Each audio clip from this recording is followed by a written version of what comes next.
You got plenty going on in sports over the course of the last couple of hours. But first, you know what it is. First formation. Let's go. Hard work, hard work, hard work, hard work, hard work, work. There you go. Forward! Hard work, hard work, hard work, hard work, hard work, work. There you go. Forward! Hard work, hard work, hard work, hard work, hard work, work. There you go. Forward! Hard work, hard work, hard work. Fall in. Good morning, good morning, good morning. You know what it is. It's your boy Trey. First formation correction. First formation morning sports talk. So come on and fall in with your favorite vets on the nets as we get to talking about sports over the last couple of hours. Putting going on, NBA action still going on. You got NHL, MLB going. You're starting to get reared up and ready to go back in the NFL, NCAA seasons. Um, a few things happen, of course. Uh, as you look at it, first I just start off with a couple of scores last night in the world of the Major League Baseball, MLB, as we talked about. The Minnesota Twins face off against the Chicago White Sox. The White Sox get the W, winning by a score of 3-2. The Boston Red Sox and the Blue Jays face off. Toronto Blue Jays just barely getting edged out by the Red Sox at a score of 6-7. Baltimore Orioles, Kansas City Royals, Orioles get the win 11-7. The Los Angeles Angels and St. Louis Cardinals face off. Angels with a 4-5-1 victory. Colorado Rockies and the Milwaukee Brewers. Rockies wins 3-2. Seattle Mariners, Oakland A's. Oakland A's get the victory by the score of 2-1. Cincinnati Reds and the San Diego Padres 2-1 Cincinnati. The New York Mets and the Detroit Tigers game was scheduled yesterday, of course, postponed. Who else? Houston Astros, San Francisco Giants. San Francisco Giants gets shut out by the score. Gives a shutout by the score of 2-0. Other games last night, a couple of other ones. Atlanta Braves and the Marlins, another shutout. Braves with the win 6-0 over Miami. The Chicago Cubs and the Washington Nationals 4-1 Nationals. Yankees face off against the Cleveland Guardians. The Yankees walk away with a 2-point W, 4-2 at the end of the innings. And last but not least, the Los Angeles Dodgers and the Philadelphia Phillies, with the Dodgers getting the win 13-1 at the close of the game. So, of course, more action going on tonight. We know games are played in series. Dodgers and Phillies back at it. A doubleheader for the Mets. So, if that's your viewing pleasure, be sure to check that out. Game one starts at around 12:40 Eastern Standard Time.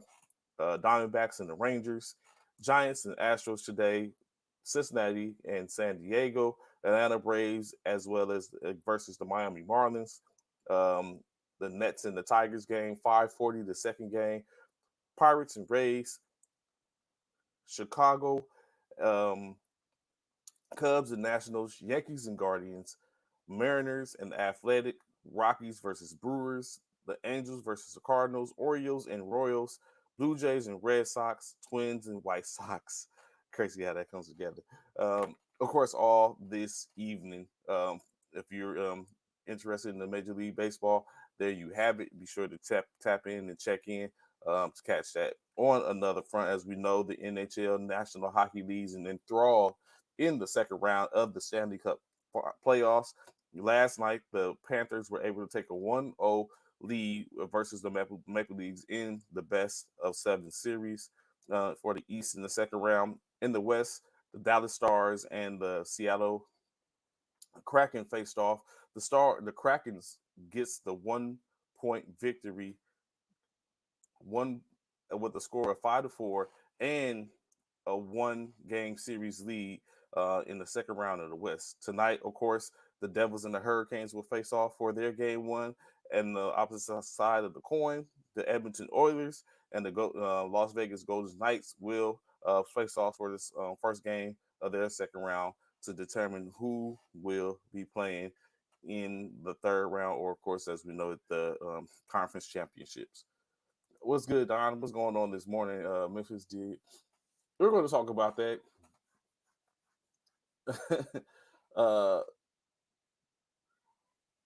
We're going to definitely talk about that, Donovan. As I seen my man Seven Mitchell, the Best of Seven podcast, talking on this, speaking in reference to it. So we're definitely going to get into it and have a bit of a conversation in reference to I've talked about this plenty of times before, in which we discuss and wonder, saying, is loyalty? What is loyalty? Does an organization owe a player anything when it's a business? We would like to have certain things given to us. He's had 4 years to become a player that would basically be someone that they would want to keep. Evidently, there's things in which they can like. They wasn't able to trade him, or I don't know if there was any trade talks initially at any point during his career with the Grizzlies, and now they just want to remove themselves from that aspect of, I guess you could say, the deal in state. So I don't know if there should be a thing in which is loyalty. You understand? What we know definitely is business. And what I'm saying, I guess the loyalty is only as good as your contract, or as good as your utilization rate is to an organization. So, but we'll get into that shortly, Donovan. If you're still out there and still watching by that time we get into it. But of course, what is more at hand, second round action going on. Last night, 2 games, 1 series in game 2 of that series, the other series just getting kicked off. Of course, 2 games which are talking about the Miami Heat facing off against the New York Knicks. Not bad. We had a conversation. We talked about it. I think briefly, in which we asked, the question was, if Jimmy Butler was available or wasn't available, could Miami defeat or knock off a team in New York? Julius Randle came back. No Jimmy Butler, but it wasn't bad. Like, when you look at the game, it was a close game in any case. In the game, of course, Caleb Martin, unlikely sorts, 22 points, 8 rebounds, 1 assist. Bam Adebayo, 15 points, 8 rebounds, 6 assists on the night. 17 points, 1 rebound, 1 assist from Max Strus. Gabe Vincent, 21 points, 2 rebounds, 5 assists. 9 points from Duncan Robinson, 6 from Kyle Lowry, 4 rebounds, 6 assists to go along with that. Cody Zeller with 2 points. Haywood Highsmith, 5 points, 3 rebounds, 2 assists on the night. And 8 points, 8.6 rebounds, and 1 assist for Kevin Love. For the New York Knicks, 3 players with 24 points or more. Kind of hard to take care of, to knock off, led by Julius Randle's 25 points, 12 rebounds, 8 assists, just 2 assists short of a triple-double. 24 points from RJ Barrett, 3 rebounds, 3 assists. 30 points from Jalen Brunson's, 5 rebounds, 2 assists, 2 steals. Josh Hart contributed with 14 points, 11 rebounds, 9 assists, just 1 short of a triple-double himself, 1 steal. Isaiah Harrison, 3 points, 9 rebounds, 1 assist, 1 steal, 6 points, 1 rebound from Emmanuel Quickley. Obi Toppin contributed with 1 rebound. Quentin Grimes, 3 points, 3 rebounds, 1 block. Mitchell Robinson, 6 points, 5 rebounds. In-state New York Knicks ties the series 1-1 with a 105-111 victory over the Miami Heat last night.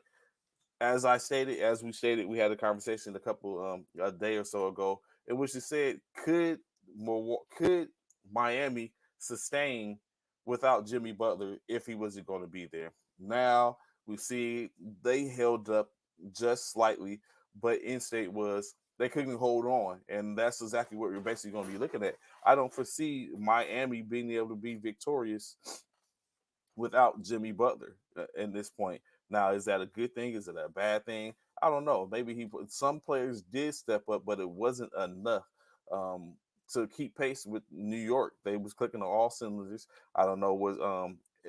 They're on their home court, uh, so now they force a situation to where if Miami defends home court, they get to come back um, and take care of business at home for another opportunity. Now Miami needs to go back. Hopefully Jimmy Butler will be back in the fray and will be able to give something in order to avoid being put down 2-1 at home or even 3-1 at home going back to New York, the Madison Square Garden to have to deal with that. So it's definitely going to be something for us to keep an eye on, to keep watching. Does Jimmy Butler come back, or is the injury that he sustained, the ankle injury, going to be too much for him to overcome? Uh, no different. Jalen Brunson also, basically, as we saw last night, a little hobbled, struggling a little. If you seen the post game interview, he was asked about the ankle injury, and he kind of like paused, and as you can see in the moment, he didn't know what to say, or say not to give up too much and keep it real, or what it looked like. So that can be a problem as well. Maybe that's an opportunity to get back in there. But I do know Kyle Lowry needs to be more effective, bring to Miami, and he needs to put in. As you know, Victor Oladipo was out. He may have been a factor. Tyler Hero currently out, but I think he could be getting ready to come back, as he was only expected to be out for a month with his broken hand. If serviceable, he might be able to come in to give something here and there. Of course, he has to be cleared and be able to get back in there. So a lot is at stake at this point. I don't know. For me, I think I'm all in and doing the best I can without just straddling that line of hurt and being able to contribute. It comes in the middle of many ways, in my opinion. Even if you can't contribute, then there's no reason in coming if it's going to be a hindrance for you to compete and hurt the rest of the team. If you can compete and you can be effective, then why not go ahead and get back out there, as long as you're not going to damage anything or hurt anything any further than what you already have. Of course, second game of the night, the Los Angeles Lakers uh, squared off against the Golden State Warriors in Golden State. As we know, it's a 6 versus 7 seeds going at it last night. Warriors led by Steph Curry's 27 points, 6 rebounds, 3 assists, 1 steal, as he waited till late in the first quarter to start to get a couple of points off. Jordan Poole, 21 points, 6 assists, 1 steal on the night, 25 points, 3 rebounds, 4 assists for Klay Thompson. And as you have 3 players in with 21 points or more, kind of hard to beat when you see those numbers. That's 60 points alone. 15 points from Andrew Wiggins, 6 rebounds to go along with that. 6 points, Draymond Green. Stat stuffing as usual, 4 rebounds, 7 assists, 1 steal. Kevin Looney, 10 points, 23 rebounds, 5 assists. Looney cleans the boards. That wingspan is enormous. 2 points, 3 rebounds, 2 assists for Gary Payton. 6 points from Michael Green. DiVincenzo, 3 rebounds, 2 assists. Moses Mooney, 1 rebound, 1 assist on the night. For the Los Angeles Lakers, led by a 30-point outing for Anthony Davis, 23 points, 5 rebounds, 4 blocks to go along with that. The dominance was real last night. 22 points, 11 rebounds, 4 assists from LeBron James, 3 blocks to go along with that. Austin Reeves, 10 points, 3 rebounds, 5 rebounds, 3 assists, 8 points, 6 rebounds, 2 assists from Jarred Vanderbilt, 2 steals to go along. Ryle Hachimura, 6 points and 1 rebound, 1 assist. Dennis Schroeder, 19 points, 2 rebounds, 3 assists, 3 points from Troy Brown Jr. Kean Gabriel with 2 rebounds. D'Angelo Russell, 19 points, 3 rebounds, 6 assists, 1 steal, 1 block. That all amount to a W for the Los Angeles Lakers, winning 117 to 112 to take a one game lead in the series. So now when you look at that, right, 8 blocks by the Lakers in state as a team. They were up as many as 12 points in the fourth quarter.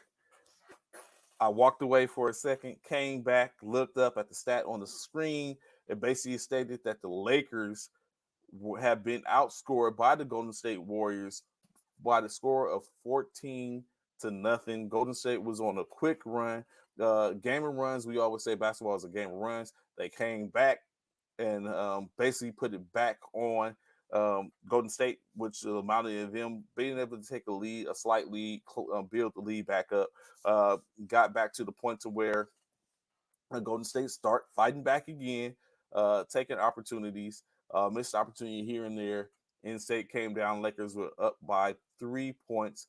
Like you said, with 10 seconds left, if you've seen the highlights, in which Jordan Poole, with those 10 seconds, took about a 28-footer way downtown, came up short. Lakers were able to secure the rebound and secure the win after that. What I seen a lot of, in my opinion, was the Lakers working together, but still there seems to be a problem when it comes down to shooting beyond the arc. I think the Lakers are very effective when they go inside. That being LeBron, definitely AD. AD is definitely making money. And he's making me think about eating all the words in which I talk about we need to get rid of him, trade him. Not that he doesn't get produced, because that is not the case. I just think he got to strike while the iron's hot and bring in. But of course, Anthony Davis producing a lot last night, double, 30 points, 20 rebounds, over 20 rebounds, 30-20. In which, when you look at it in reference to being against Golden State, Draymond Green, too small. Kevin Looney, too slow. Bring Looney outside of the paint is very effective.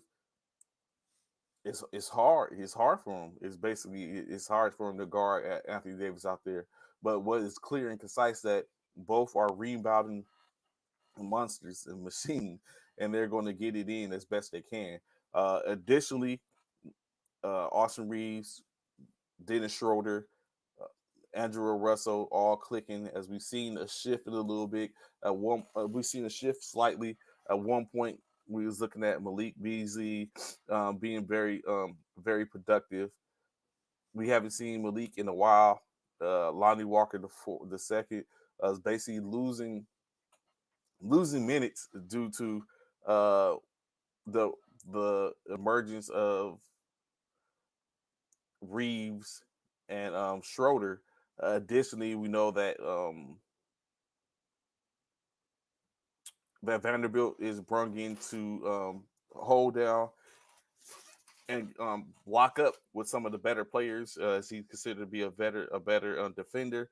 Last night, he kind of had to clamp on Curry a little bit, if not clamping him, at least being able to disrupt and throw him off. And at the times in which Curry wasn't able to, when Vanderbilt wasn't in the game, Steph was going off, of course, being chased by the likes of Schroeder or Reeves, basically running around. What I've seen is in a lot of sets, And Anthony Davis said in his post game, like you got to just know they don't is control chaos. They don't really run too many sets. It's just basically they find the right people at the right spots.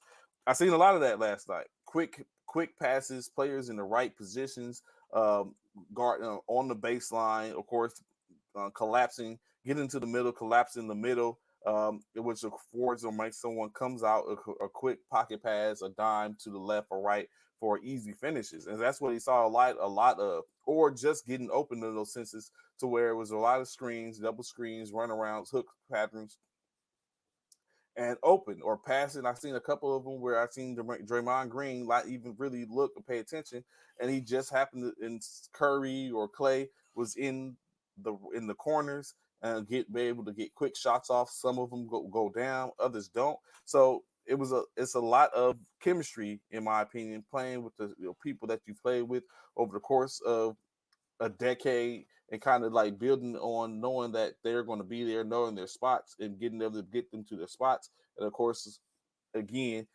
plays being drawn up here and there, or in those and also different sets, or no sets in set, which of course is hard to stop when you just allow them to play and kind of like feed off one another.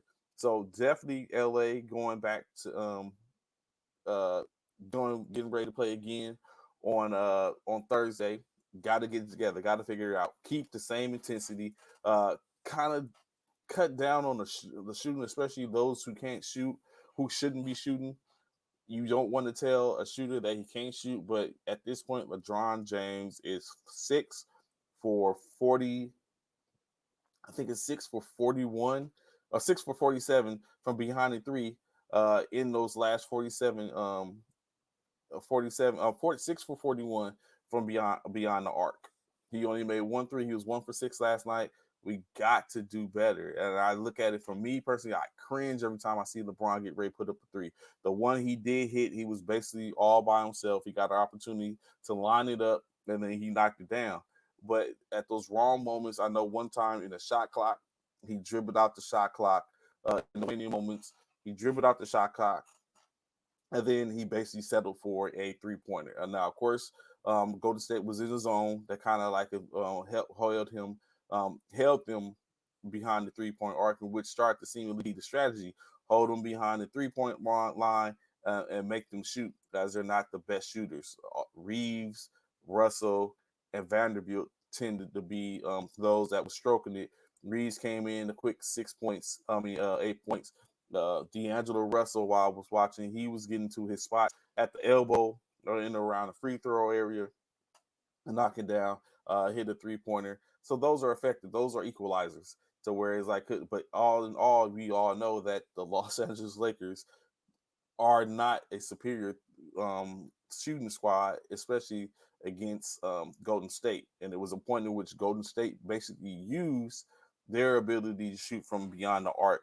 And it was they was trading shots, but the difference was Golden State shots was 3 points, 1 point equalizer to the Lakers too. So they was trading shots, but it wasn't helping. It helped Golden State get back in the game, and then it helped them even take the lead and where they had it for a second. But of course, the dominance and assertion of Anthony Davis was key. Austin Reed came in and started getting a couple of things going. D'Angelo Russell, LeBron started imposing his will, getting to the basket, getting fouled, and it all ended up working out. Of course, game 2 will take place on Thursday. But before we get to game 2, of course, tonight's game, Philadelphia and Boston's for game 2. What was unlikely, we didn't see it coming. They can expect it, especially with Joel Embiid, who, by the way, of course, shout out Joel Embiid. I didn't think it was going to happen. Well, that's not that. I thought that Nikola Jokic was going to potentially be the MVP for a third time. We did see that was the outlook initially. Jokic went down at some point, held out, wasn't able to play, and I think Embiid asserted himself and took opportunity and made it finally at this point. Joel Embiid, the NBA's 2022-23 most valuable player. He gets one first MVP award for 76ers since Allen Iverson. So that's been a while. But is it going to be for anything in state? Currently, the 76ers are up. What's going on, Leslie? Yeah, MB as predicted. I thought it was going to be Jokic. I won't even lie to you.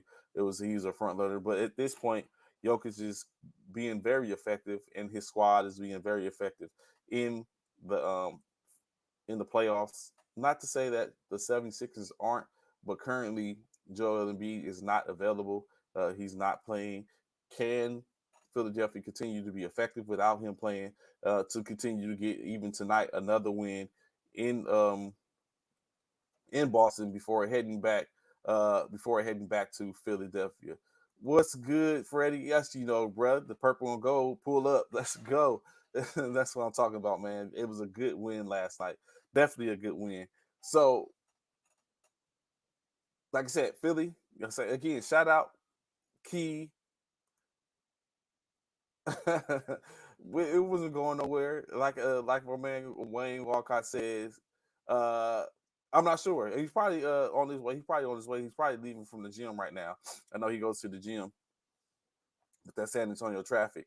Um, but yeah, it's all right. You know what I'm saying? You're gonna have those who's gonna hate. We're looking potentially as another crash course, maybe a Denver, LA, you know what I'm saying, Sursa 2019, 2020. Could there be a 76ers Nuggets NBA Finals this year? No, it can't. Not if LA's there. That can't happen, Leslie, if LA is in the finals. As we continue to say, Lakers will be. I will say this: Lakers are going to the championship. We're going to the championship. That's what I will say. That I stand on that. I continue to go with that. We're going to the championship. A 7 seed that is dominant, that could be dominant as long as we're healthy. If we lose, if you know what, I'll even say this to a degree, depending on how everyone else is playing. I think we're able to do it without LeBron. Now it might be hard to do it without AD, but I think we can sit up and do it without LeBron. And LeBron definitely gives um, an aspect to the game, but I think they can be effective without LeBron here and there if we had to go.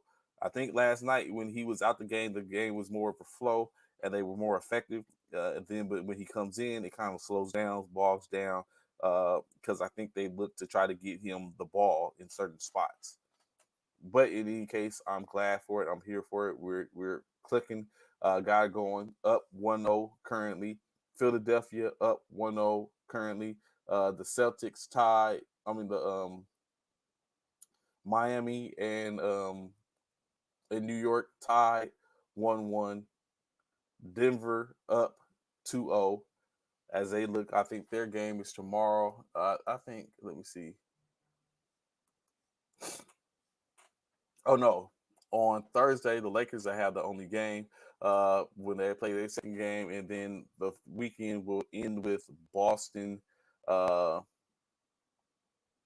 and Philly playing their game three, and the Phoenix Suns and Denver Nuggets playing their game three as well. So Friday, so that's the slate. We got Boston, we got Philly tonight, LA tomorrow, and then Boston, Philly, Phoenix, Denver on Friday to finish out the season. I mean, corrections, finish out the week, and then of course games on Saturday, Sunday going for us. Uh, so you think the Lakers will get past? Yes, the Lakers get past the Warriors. Plus, they get past whoever comes out of the West in Boston, in Phoenix, and Denver. So yes, I do believe that, Leslie. I believe that LA gets to the finals. Who they'll play, I don't know. Boston, Philly, Miami, New York. It remains to be seen, but I think we get to the finals. To where, in any case, it could be another Randall and Hart sighting playing against them. Um, a run back from 2020 versus Miami. Uh, a run back from yesteryear versus Boston, or running up against Philly. So I'm here for it in any case. We'll see. Additionally, of course, like I say, so getting back to what earlier was talked about with Donovan, when as the the Memphis comes out and let it be known that they will not be intending on signing Dylan Brooks for this season. They're going to go ahead and let him go. They didn't pick up his contract at the beginning of the year, and now it comes out that he's going to be a free agent. He's going to be he's not going to be resigned. So, like I said, I know Seven Mitchell, Best of Seven Sportscast. He's been on here before. He wondered why was it that the Grizzlies took it upon themselves to state and talk about now during the playoffs that, okay, we're not going to allow, we're not keeping Dylan Brooks. Is that what do you guys, what's good? The standing, what's going on, brother? Glad to have you information this morning. What do you think, or what do you have it? What would you say? Leslie says Dylan Brooks is a clown. So outside of his antics and stuff, is Dylan Brooks, could he be serviceable on someone's team? Could he in a different aspect, maybe coming off the bench, could he be effective? We always talk about everyone wants that antagonizer. We've seen it with Lance Stevenson, of course. Dylan Brooks players, Patrick Beverly, that person that's pesky and can get into it. Would he be effective or the organizations? Is there somewhere he can go to where he, you know what? I thought the same thing, Leslie. He'll probably get signed by the Lakers. I honestly thought the same thing. But this is that effective? Can we see, would that be effective? Of Dylan Brooks in LA coming off the bench as a trying to be that person to get under the skin of their best player, of a player of any sort, and as to be defensively inclined. Is Dylan Brooks that person? Of course, we know he struggled with LeBron James, so it's probably less than likely that that he could, you know what I'm saying? Or maybe LeBron be like, we need him. Tell Rob, hey, we need Dylan. Or could this be beneficial to Dylan, knowing that he's going to be released? Teams start taking a look at him and get a nice long evaluation of him going forth and decide if they can or can't. What's good, Key? How did I know you was going to pull up on the scene? If anything, today would have been that day. Of course, shout out. And here this dude come. Here he come. Well, you know, he ain't got no skin in the game, really. But I think I just be thinking. I don't need no skin in the game, guys. WGO, what's going on, everyone? I don't need no skin in the game. I don't need no skin in the game. I hear you talking about Dylan Brooks trying to carry his behind over to the Lakers. Why would he want to go over there to the bums? Why would he want to go to them bums? Why? Why would Dylan Brooks want to go? What up, Key? What's good? Why would Dylan Brooks want to go to the bum Lakers? They got a little stinky, janky ass win last night versus the that's what we call it. Yeah. Yeah. Over janky ass win last night. You know what I did one time, bro? I went to go see. I had a soldier that had some issues and problems and stuff like that. Soldiers have that problems, and us as leaders, we go take care of stuff. And do you know one of his children looked at me because I was in a pair of sweats, you know what I'm saying, in a jersey, I think, or a t-shirt, or whatever case like this. He called me Jakey. He's like, why you so Jakey? I was like, where did this little kid learn the word Jakey? That's like, oh my gosh. I'm done. I'm done. I'm done. Yeah. So, like I said, Key, I'm very sure she was going to pull up. I was just saying that congratulations to Joel Embiid winning the MVP. I told you he was going to win that MVP. Yeah, I told you. Nobody wants Dylan Brooks clown. Now, you right, Leslie. Don't nobody want Dylan, man. Ain't nobody. Dylan done put himself in the aspects of almost. Yeah, man. Like Dylan, like shut your mouth, man, and play ball, bro. Shut up. You got humbled quick. You got humbled quick. Yeah, he did. But that's why I think it's like, I wonder if, I don't think like the stuff he does might be pretty clownish for the most part. That's the same thing we looked at. But you don't poke the bear, bro. Don't poke the bear. Don't poke the bear, bro. Don't poke the bear. I think he just went about it the wrong way, calling them old, all that Absolutely. type of stuff. That's of course, and then you Absolutely. question the stuff. But I think what I do think is I wonder could he be effective on someone coming off someone's bench? Maybe not as a starter, Now, coming off the bench. I only said that what I said when I first came on because I heard you talking about Dylan Brooks. I was on the phone. That's why I'm coming on here late. I had to get my insurance squared away with my car, so I just got off the phone with the insurance people. But I was listening to what you were saying about Dylan Brooks, and I only said that because of course, Dylan Brooks he just been clowning. Can he be put somewhere else and be effective? Absolutely. I think he could definitely go to a team where he could be a huge asset. But however, I still say what I say, and I stand by that. Shut your mouth and play ball. Shut up. Just close your mouth and play ball. Do it like you want to antagonize it. Like everyone wants that on their team for the most part, but it's ways of going about it. And I don't think he'll be effective in Atlanta. I think really, and it's no cap. Dallas might be a good one. Dallas, I can say Dallas. That's the Lakers too. I mean, I wouldn't want. It's a double-edged sword. Like you bring him to LA, could be a good one. He's not going to be. You don't have to if he's on your team, you don't have to worry about him being against your team in state. You know what I'm saying? That part. Brooklyn, Philly, LA, Dallas. If he's on your team, you don't have to worry. But how does he mess with the players? And I think he messes well with which we seen he didn't get along with Ja. Don't look like he got along with a whole lot of people from the team, to be honest with you. And I think a lot of that is because of the fact of his mouth running. I was about to say, saying that, I wonder, is there any truth to that? Like, is it like Ja was like, man, yeah, go ahead, it's cool, go ahead and let him go. Because I'm sure Ja is the face of the organization. Of course, without question. So you're not gonna get me to believe he ain't. Yeah, I totally believe Ja was like, yeah, man, like he ain't doing enough to even be running his mouth. To be honest, that's what I feel like, Ja. Like, bro, you got to be doing enough before you can run your mouth. Do you think it's fair or it should be a situation to where if you're the face of an organization, certain moves are brought to your attention? Not saying that you have to sign off on them, but at least to get your opinion on a move somewhat. What do you mean, like in the case of this, Dylan Brooks, should they or should they not be coming to Ja? Like, Ja, we're thinking about going ahead. If he's the face from Dylan, if he's the face of if Ja's the face of the franchise, absolutely. Absolutely. I feel like, because I feel like it has its weight, because if it's me, because I'm sure that's what, I mean, they do that with LeBron. I'm sure they do that with Embiid. I'm sure they do that with the Greek, the Joker, people like that. So yeah, for him, I feel like he's the face. So therefore, yeah, I would think they would at least see what his take is on it. In other words, so look, they probably go to him. I would think they would go to him and be like, "Hey, Ja, check it. Right, we're out the playoffs. Hey, just want to get your take on the fact about Dylan, because we're really thinking about letting him go.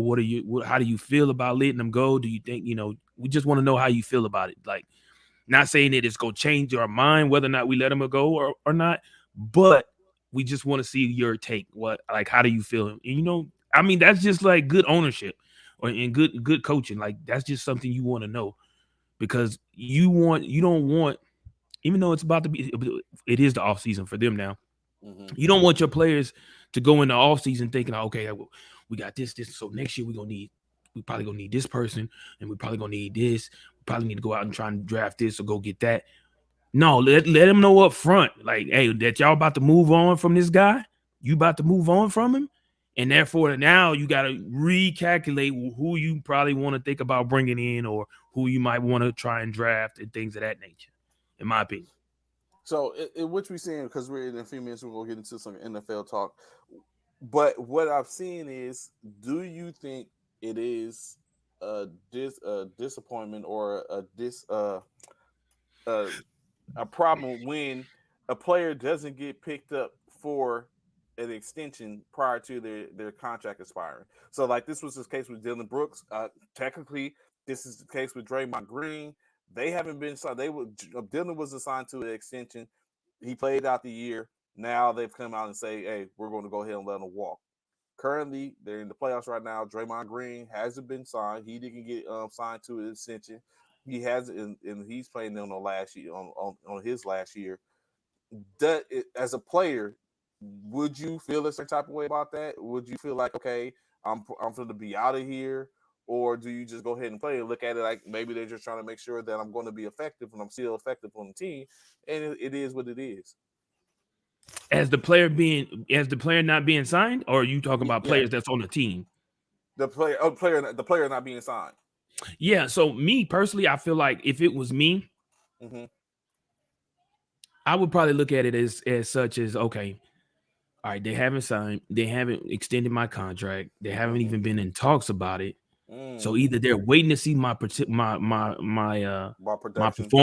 my performance and my play during the postseason, or they just right now not focused on that, and they're so focused on what's going on right now, and maybe they have plans on talking to me once everything has settled and the championship is over and so forth and so on.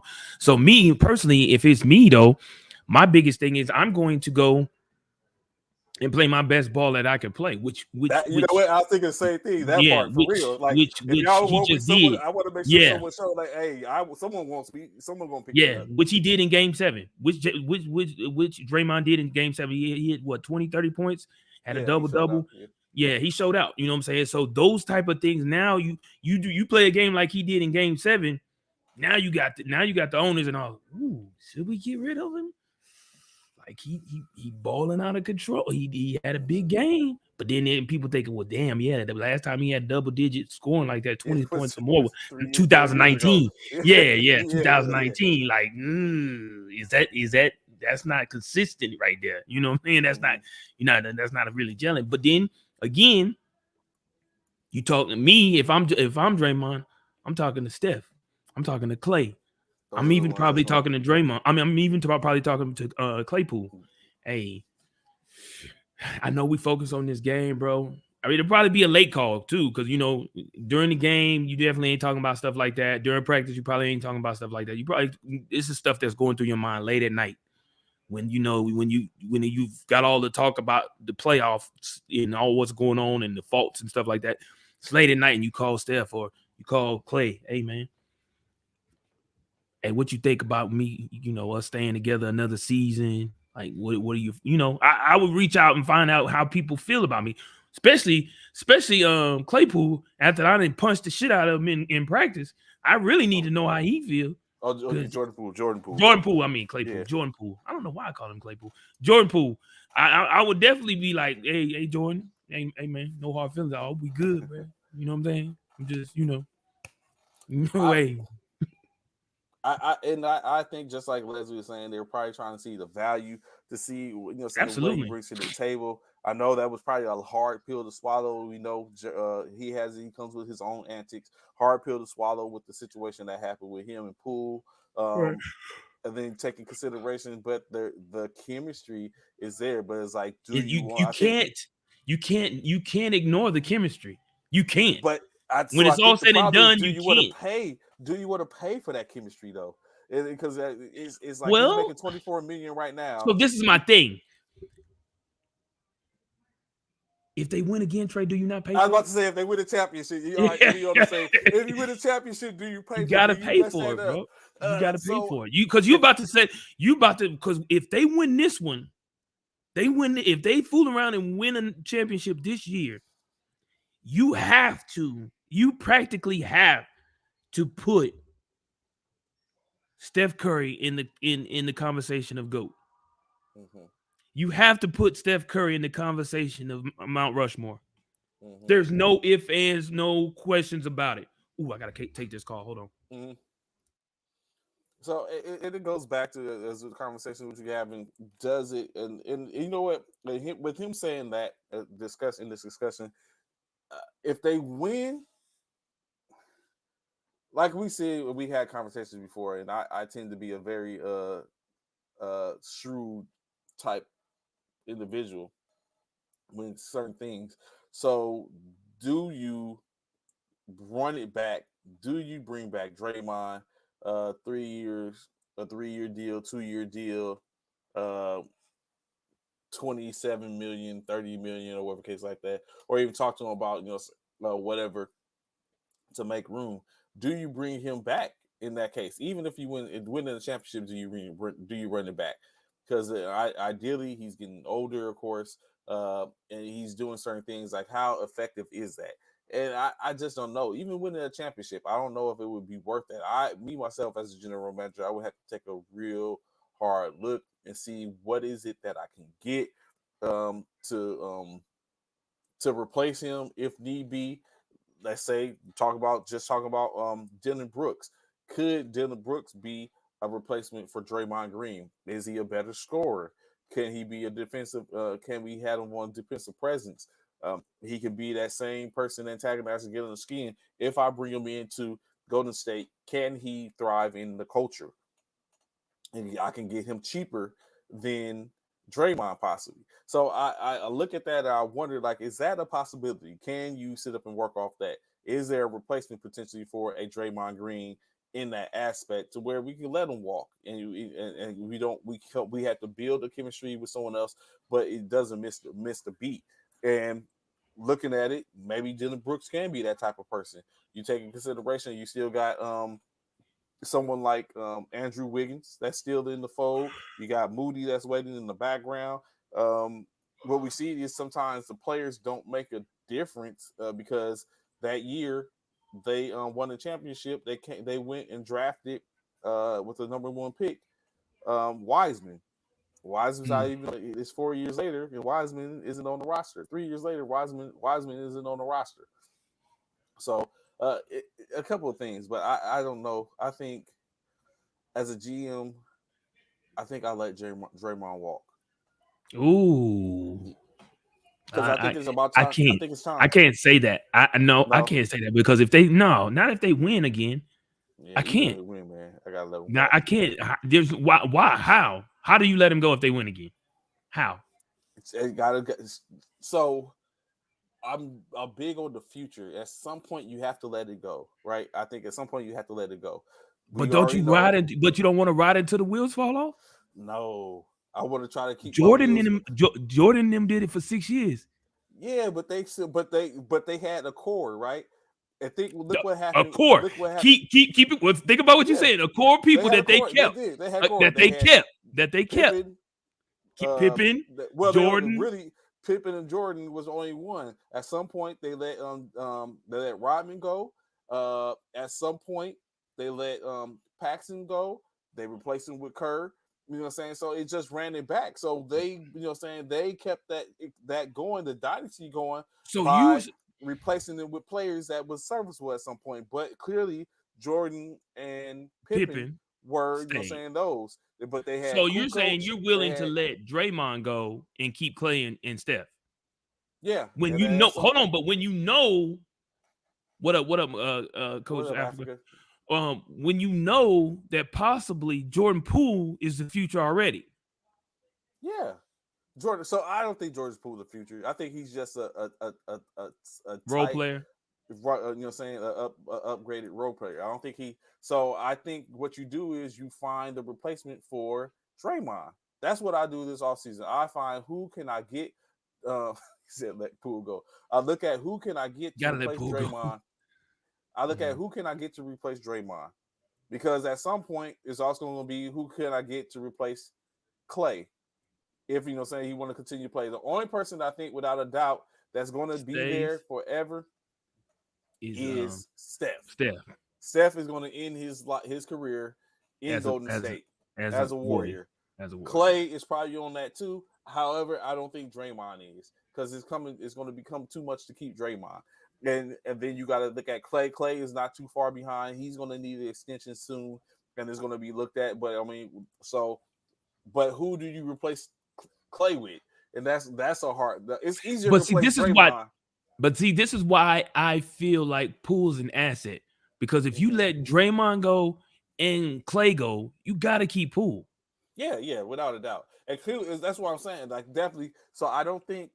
See, look, Africa say keep Draymond. See, I think it's easier. I think it's easier to replace.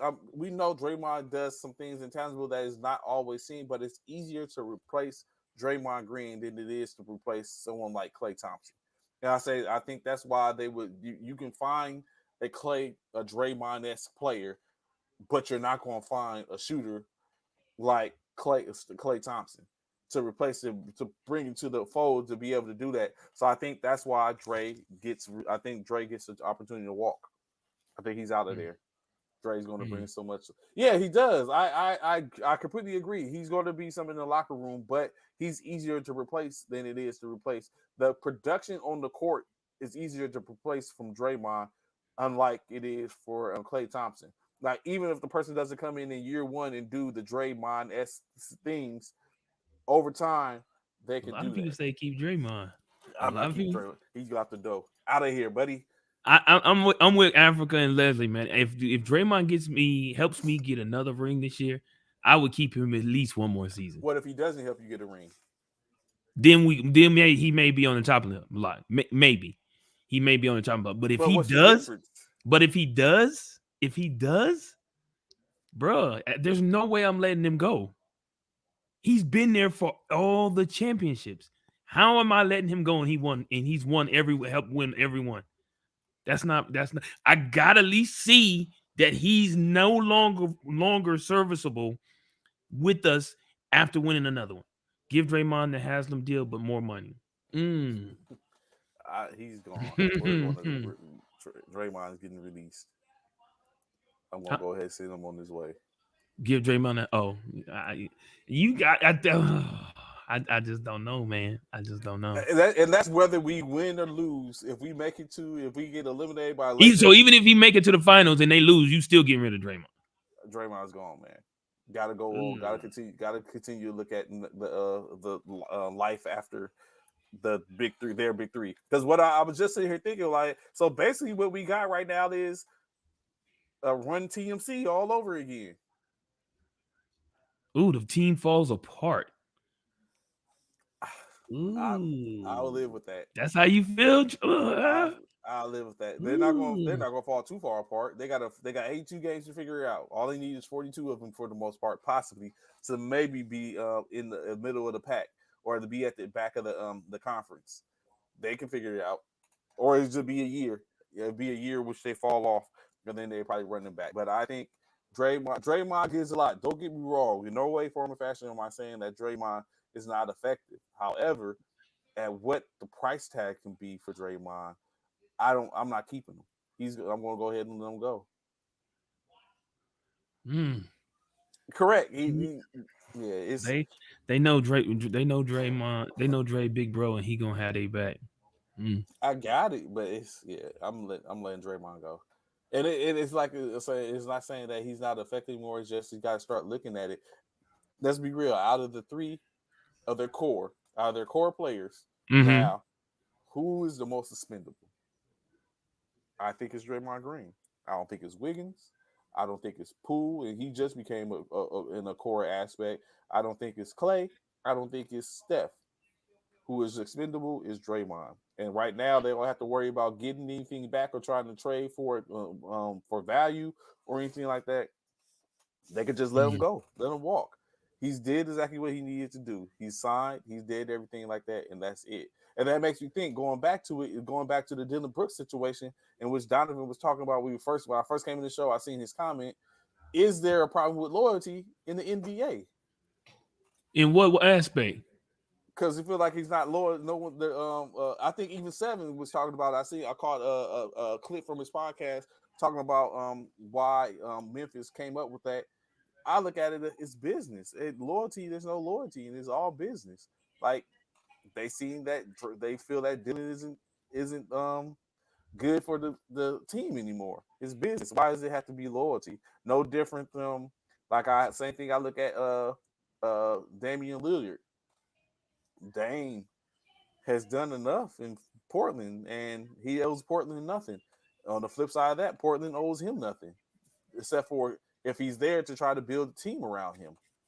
Unless Portland is on some, we just want to fill seats. Teams are lacking leadership, in my opinion.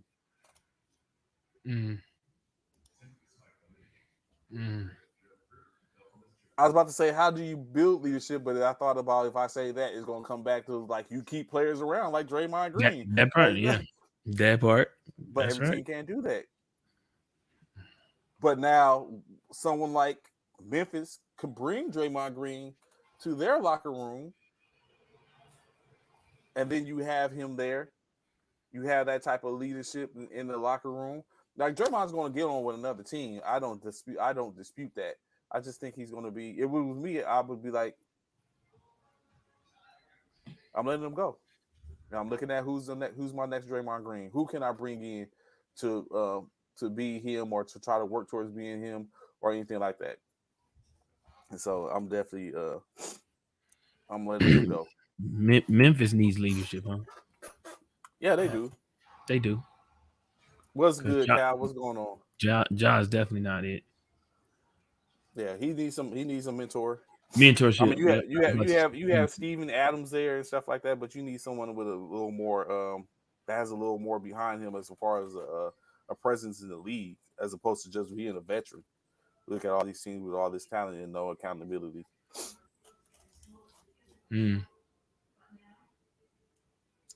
So going on from there, of course, moving into talking about some NFL. Aaron Rodgers is getting what he asked for. Yeah, he about to pick up a wide receiver. He put in Randall Cobb. He's got Randall Cobb. So Randall Cobb is in the fold. So of course he's not going to get Odell because Odell signed with Baltimore. But now he gets Randall Cobb in the fold. Is that going to work, Bishop? Yeah, for Aaron, yeah, absolutely. Oh, you think so? Someone reliable he can get the ball to? Yeah. He needs it. He needs that. He needs that, absolutely. A-Rod about to have his first losing season. So, y'all, you know what? I was on that same thing, Africa. I was. But if they continue... listen, I'm about to tell you. So, listen. Okay. If the Jets organization does opposite of what the Packers organization does and surround Aaron Rodgers for what he's been asking for, help with receivers, a solid tight end, all of those things, the Jets are going to surprise y'all. I'm telling you. Well, the Jets are going to surprise y'all. Third in the AFC North. I already think they're a third team currently. They got Wilson there, Garrett Wilson. He was very effective last year as a rookie, pushing it. So, and then now you add Aaron Cobb. Aaron Cobb isn't the best, but he's Aaron Rodgers. Aaron Rodgers knows him. So, who you talking about? Randall Cobb? Yeah, Cobb. I'm sorry, Cobb. Yeah, Cobb. Yeah, he knows him. So, so that maybe that helps. You got what's his name from last year? Their running back from last year. He's coming back. Breece Hall. Breece Hall. He's coming back, hopefully, and picking up where he left off at. I think they picked up a tight end. They picked up a couple of players, and then a sign. Who did they sign? They signed a receiver prior to Cobb. It was someone that Aaron said he wanted. It got him into the fold. Oh, you're talking to Africa. Spend a lot of time talking to me after losing, skipping Shannon busy. Okay, y'all sleeping on Rodgers and if they continue to bring talent. It was just 24 hours ago, Bishop. Where did you get the change of heart? Because they're bringing in Cobb. We don't know who else is about to come in. I'm telling you, if they keep adding talent to surround and help Aaron, he's going to make it work, bro. He's going to make it work. That's one thing that's one thing Aaron Rodgers is. Even though a lot of people feel like Aaron Rodgers is on his last leg and all of this, and we know he didn't have one of his best seasons past this last season. But if Aaron Rodgers is talented enough that if he gets enough players, yeah, bro, trying to drop this 50 pounds. If he gets this that dog 100, okay. All right, I hear you, Cap. Okay. Okay. All right. Y'all heard it here first. May the 3rd. Y'all heard me say. If he gets more talent, and this is the thing, right? He don't need Randall Cobb to be the Randall Cobb of old. He just need Randall Cobb to show up partially because he got other receivers that can fill in the Randall Cobb is not coming in to be the number one like he used to be. Okay. He's not. Okay. He's not. He's not coming in to be a number one. He's coming in to be the 2, maybe the 3. All I'm gonna say is Bengals, Ravens, Chiefs, Dolphins, Bills, Jags, and Steelers. The top ones in the East. Oh, AFC. Oh, okay. Okay. Yeah, I get it. Randall Cobb is not coming in to be the 1, and maybe not even the 2. He's an option though. He when him on the field, he's definitely gonna still be a threat, without question. And if you feel like he ain't gonna be a threat, you wrong. You so wrong. You are so wrong, bro. I'm telling you. Randall Cobb's a threat? Yeah, watch. Stop Watch, it. bro. Y'all watch. Okay. So let's put it like this. Is gotta leave my back position. That's what I'm doing. Is Derrick Henry a threat? Yes. Are you sure? Is he a threat? Yes. Really? Okay. Yes. You But don't think Randall Derrick Cobb is Henry's no. he's not gonna be. I don't think he's gonna be a threat this year. I don't. Oh my goodness. I don't. Who would you rather have, Randall Cobb or Derrick Henry in your backfield or on your? Randall Cobb is not a running back. I'm just saying, but that's why I said, who would you rather have in your offense, Randall Cobb or even if Aaron Rodgers is your quarterback, who would you rather have? Randall Cobb. Randall Cobb. You was capping, man. Bitch, go ahead and yeah, snatch him up. Exactly. I'm not snatching Randall Cobb up in my no. That part. I'm not. Why? No, you ain't finna Africa. Nice try. You not finna. You talking to a champion right here. You talking to a champion right here. Hey. The way my draft skills go, baby. You talking to a champion right here. For first the way and my foremost, draft let's keep it real. You didn't win because I know I won. Ain't no. Yes. I didn't make any. Hold on. I did not make. But your championship has an asterisk. Your championship has an asterisk. Guys. No, there's no. You cannot put an asterisk by mine, Trey. So you cannot.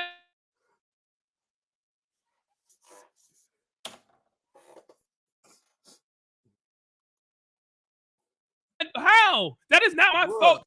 That is not my fault, Trey. That is not my fault. That man did not get to finish. They did not finish that game. That is not my fault. Coach Paris was about to do to you if y'all. He was going to remember. Coach Paris wasn't going to do nothing. That's what exactly. Coach Paris wasn't about to do nothing. Eat your lunch. Well, no, you. That's what you hope. That's what y'all was hoping. And Hurt both. Well, Hurt got. Who ended up with it? It was you and Hurt in the championship, right? In ours. No, I don't think. I think I took third in that one. Okay, I think I took third. Playing? Hurt played. Wasn't it? I forget who hurt. It wasn't me. Or was it me? It was you. He beat you. Was it me? Was it me? I think it was. I had to go back. I go back and look at it. But yeah, definitely without a doubt, Coach Paris is about to. What are you talking about, Africa? What are you talking about? I was caught off guard with y'all draft style. I felt hustled. What? What are you talking about, man? I can assure you, we probably go to a different thing. We're gonna run it back. We're gonna run it back, but we're not gonna.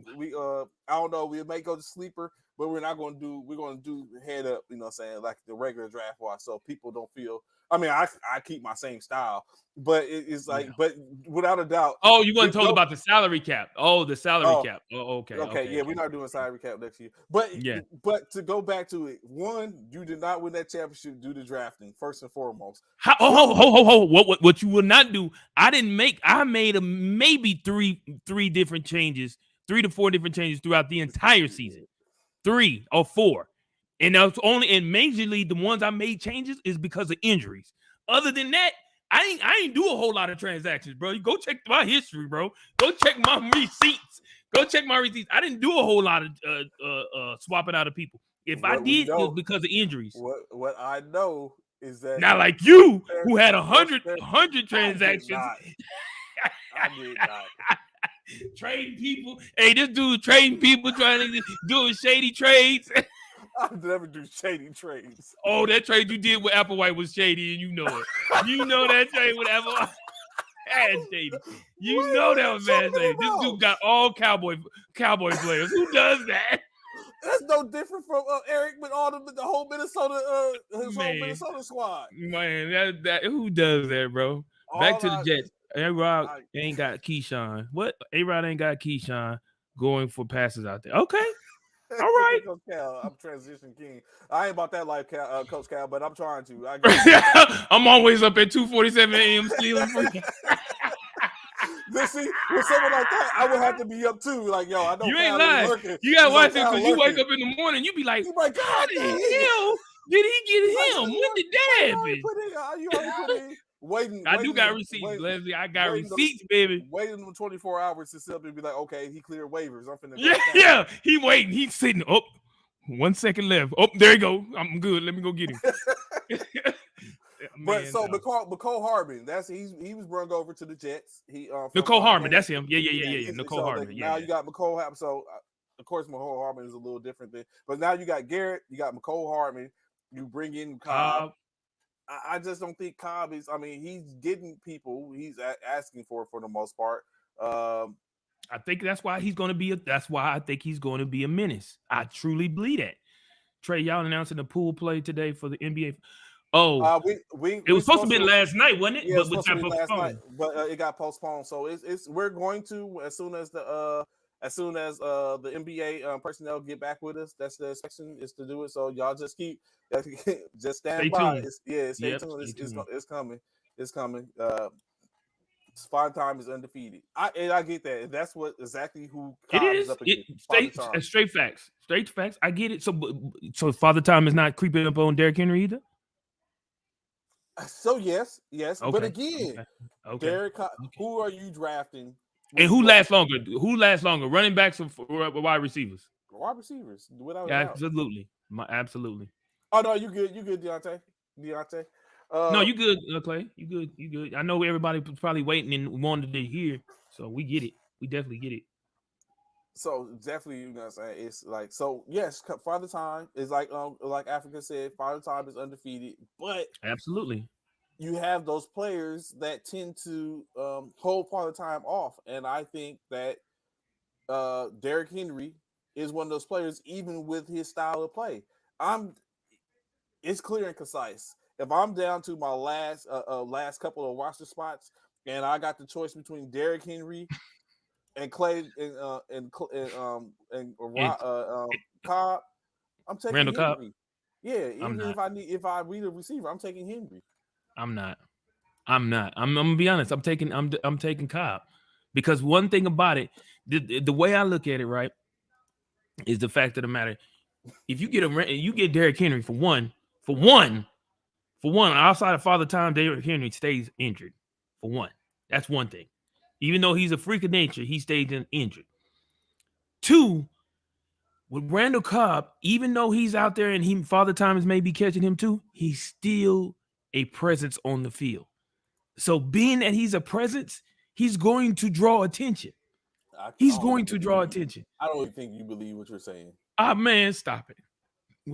Derrick Henry will turn to Brandon Jacobs as he gets older and loses mobility, straight north, south running. We'll see. Let's see. I just think it's definitely going to be. Because didn't he decline last year compared to the year before? Because wasn't the year before? Didn't he almost break the record, the rushing record, when he got hurt? Didn't he decline last year? Bro, why did you just put emphasis on hurt? Because he stayed hurt. Because he not. Can't see what his numbers were last year. I'm about to tell you. Hold on. I'm gonna tell you two stats, because I know he. So last year he ran for. Yep. No, he didn't go down last year. Last year he went down the year before. So last year he ran for 1,500 yards. The year before, because he was hurt. 1,500. Last year he ran for 1,500. Listen, but the year I was talking about, he almost broke the record, was 2020 when he ran for 2,000 yards. Yeah, he held, because that's when O'Du won it from Indianapolis, because Derrick Henry went down. But I said that. Yeah, he was on pace to break the record. He was on pace. He was holding on. He had them 2,000 yards in the first he had 2,000 yards rushing and he was out for 10 games. Like the dude, like he rushed for 2,000 yards in 7 games or 6 games or something like that. Right. So last year he had 350 attempts. The 2021 he had 219 attempts. 2020 he had 370 attempts. So those were his past 3 seasons. So his average, he went from 5.4 from 2020 to 4.3 last year to 4.4. He went from 17 touchdowns in 2020 to 10 touchdowns in 2021 to only 13 in 2022. Bruh, But he is on the decline. I'm telling you. He's not on the decline, Okay.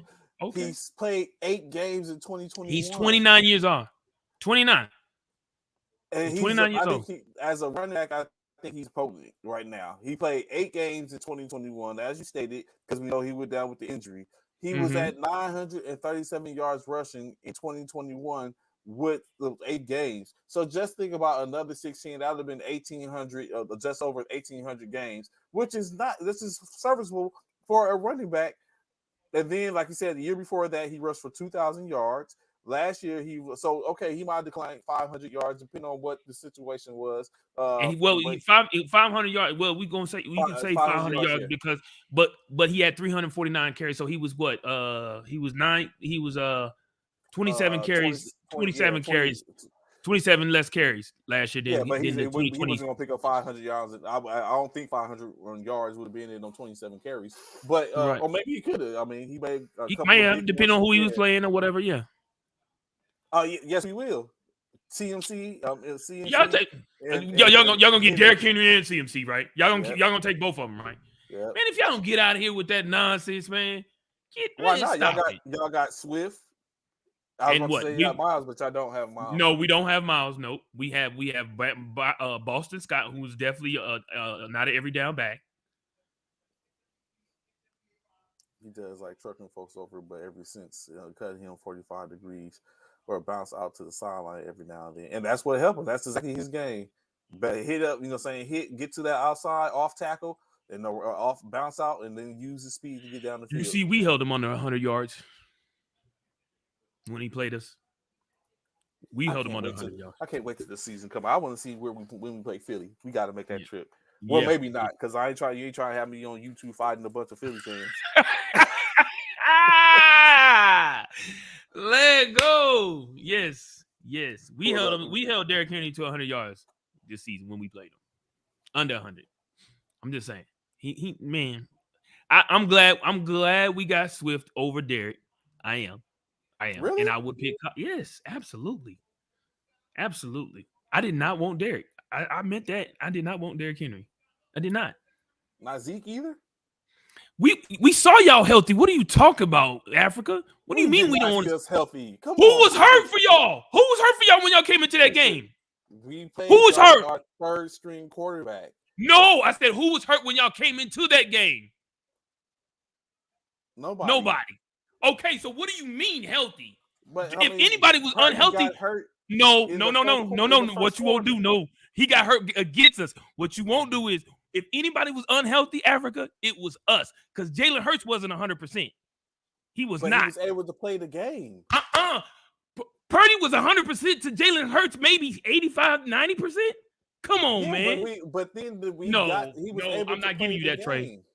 Huh? He was able to play the game, though. Purdy couldn't play the game. Why he couldn't play the game, Trey? Finish the game. The only reason he finished the game is because we had no choice. Why couldn't he play? Why he couldn't? Why? Yeah, CMC playing quarterback. Like, come on, bro. Okay, but why did Purdy get hurt, Trey? He got tackled. He got crushed. That's what he got by Riddick. And I told you that was gonna happen. I told you before it happened what was about to happen, Trey. And then you back up to him. Riddick got him too. Like, was it Riddick or Hargrave? No, it was Riddick. It was Riddick. It was Hassan Riddick. Both of them. Both quarterbacks. Both Purdy and y'all back up to Purdy. Both of them got caught up by Riddick. Because Philly was playing too rough. Tell him again, Calvin. Tell him again. I tried to tell him. Come on, have a crush. Is it? This crush is overstated. Oh, really? Well, he wasn't Come crushed. So on, he Africa. crushed Johnson. He didn't crush Purdy. He caught Purdy's arm when he was going forward, and that's what gave him the elbow injury. But in any case, y'all, you know what? Like I said, with the And season playing in that come- reg. we Oh got my 2 weeks. God, y'all We got got more 2 weeks. excuses in a little got bit. 2 Brady weeks. Stadium. Oh We- my God. We got 2 Come on. weeks. The season comes. The schedule comes out in 2 weeks. I think it's What the schedule 12 already came out. We already know we No, play each other. Well, yeah, we played. I'm talking about the dates. Oh, the dates. Yeah. The dates come out in 12 where we see we can sit and see if we can make it happen. Go or maybe in Philly. I'll go to San Francisco. Lego. Or No, definitely it's to in Philly. It's in Philly. Oh, well, definitely I'll go to Philly. Oh, yeah, Yeah, Lego. it's in Philly. Lego. Maybe I'm with maybe it. we beat Key out there. Yeah. So that's some trash. But in any case, other things of course going on. Like I said, Cobb, you reunited with Aaron Rodgers, which is not going to, Which is good. Yes, Which is going to we be do have good. I don't know we why have all grades. why you hating on that trade. It's going to be good. Ruggs the third takes Who? a plea deal. Ruggs, the wide receiver from the Las Vegas Raiders that was speeding. They said he was driving. Jalen 100 Ruggs. Yeah, Jalen Ruggs, Yeah, 156 miles per hour, in which he hit the woman. So he's being charged with a felony DUI, resulting in death. So he takes a plea deal. He goes ahead and they said he admitted to being guilty, taking the guilty plea, to where he's expected to get anywhere from 3 to 10 years in prison. In which he could play in the prison league. You stupid. What is this? You this damn Green machine. Let me stop because it's Kentucky. you stupid, bro. That's wrong. So wrong. He came off good with that deal. Yeah, because he could have got up to, I think, 46. Yeah, he could have got it. Yeah, he could. Yeah, he could have got up to 46. In Florida, he said good thing he was in Florida. Of course, we still waiting to see what happens with Alvin Kamara as in his situation. I don't foresee him getting too much as well. This is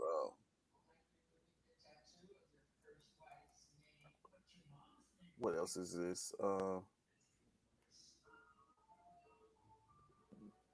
San Francisco is bringing Brandon Allen to go into the quarterback room. Trey got to get in. Say Brandon Allen. Y'all trying anything y'all can to find somebody, boy. Kamara. Remember Kamara had the time year before at the Pro Bowl. He got into that fight with the dude and got caught on camera. So they're still waiting to. He's supposed to go to court, I think this month actually, to find out what they're going to do. So he's not locked up or anything like that, but he's still facing those charges. As we already know, Odell Beckham's already in Baltimore. Yeah. In which I think that's going to be effective. I think that helps. I think he's going to get loose. I think not Odell Beckham, but I think Lamar Jackson is going to get loose. As long as he can stay healthy, that's the key, though. Him staying healthy. I'm about to say, who do you think is going to reset the market for quarterbacks again? But of course, we know who that's going to be. Who? Your man in Cincinnati. Oh, Joe Burrow? Yeah, he's about to reset the market. Yeah, I forgot you overseas. Yes, Odell Beckham plays for the Yes, Raven. he a Raven. Yeah. Odell Beckham is a Raven, and Lamar Jackson signed the biggest contract. He's the highest paid player in the NFL at $52 million average, and $185 guaranteed. $185 million guaranteed. $185 million guaranteed. Yep.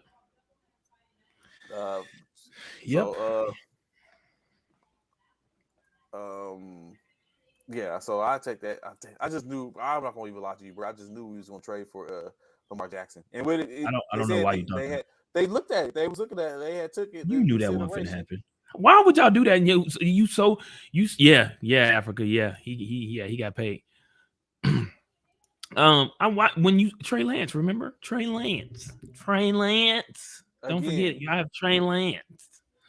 Why do y'all again, need him? Why do y'all need? Why would y'all spend that much money on Lamar Jackson when y'all spent that much money in a pick on Trey Lance?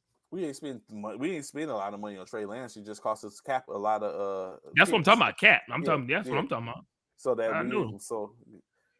who are you taking? So if Lamar Jackson, We got our Super Bowl quarterback coming. We already got that. Look, that's crazy. Y'all. Trey just talked about. Trey just spoke.